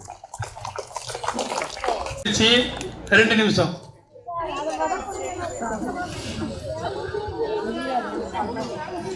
ஸ்ரீ செல்வகணபதி மக்கள் சேவை அறக்கட்டளை நடத்தும் இந்த ஜே.கே. சுதன் அவர்களுக்கும் இந்த சட்ட விழிப்புணர்வு திருமுனை கூட்டத்தை தலைமையேற்று நடத்தி கொண்டிருக்கும் சமூக சேவகர் டாக்டர் வி.கே. பிரகாஷ் அன்னார் அவர்களுக்கும் சர்வதேச உரிமை கழக அய்யனார் அவர்களுக்கும் பிச்சுப்பாளையம் திரு சுபாஷ் அப்பா அவர்களுக்கும் அறக்கட்டளை நிர்வாகி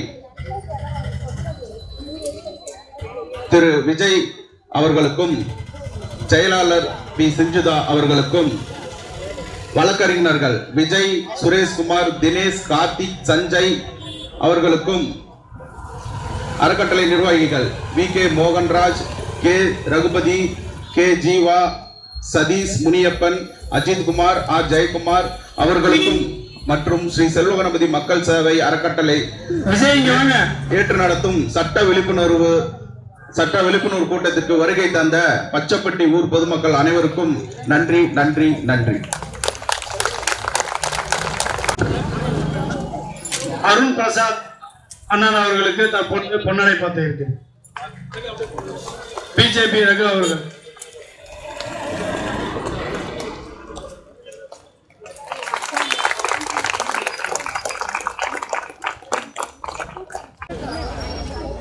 கணேஷ் ஜீவா வாங்க மேடம். நீங்க வந்து சமோசா அவங்களுக்கு தயவுசெய்து, அதாவது எல்லாத்துக்கும் இருக்கு, உட்கார வச்ச கொடுத்துறீங்களா? தயவுசெய்து அப்படியே உட்காருங்க, எழுந்திரிச்சு வந்துடாதீங்க சரிங்களா? அவங்கவுங்களுக்கு இருக்கும் இடத்துலயே வந்து ஐஸ்கிரீம் ஆகும். கணேஷ் ஜீவா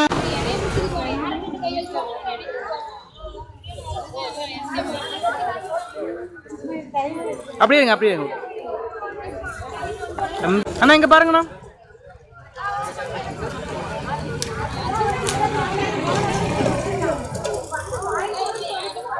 ஓகேண்ணா.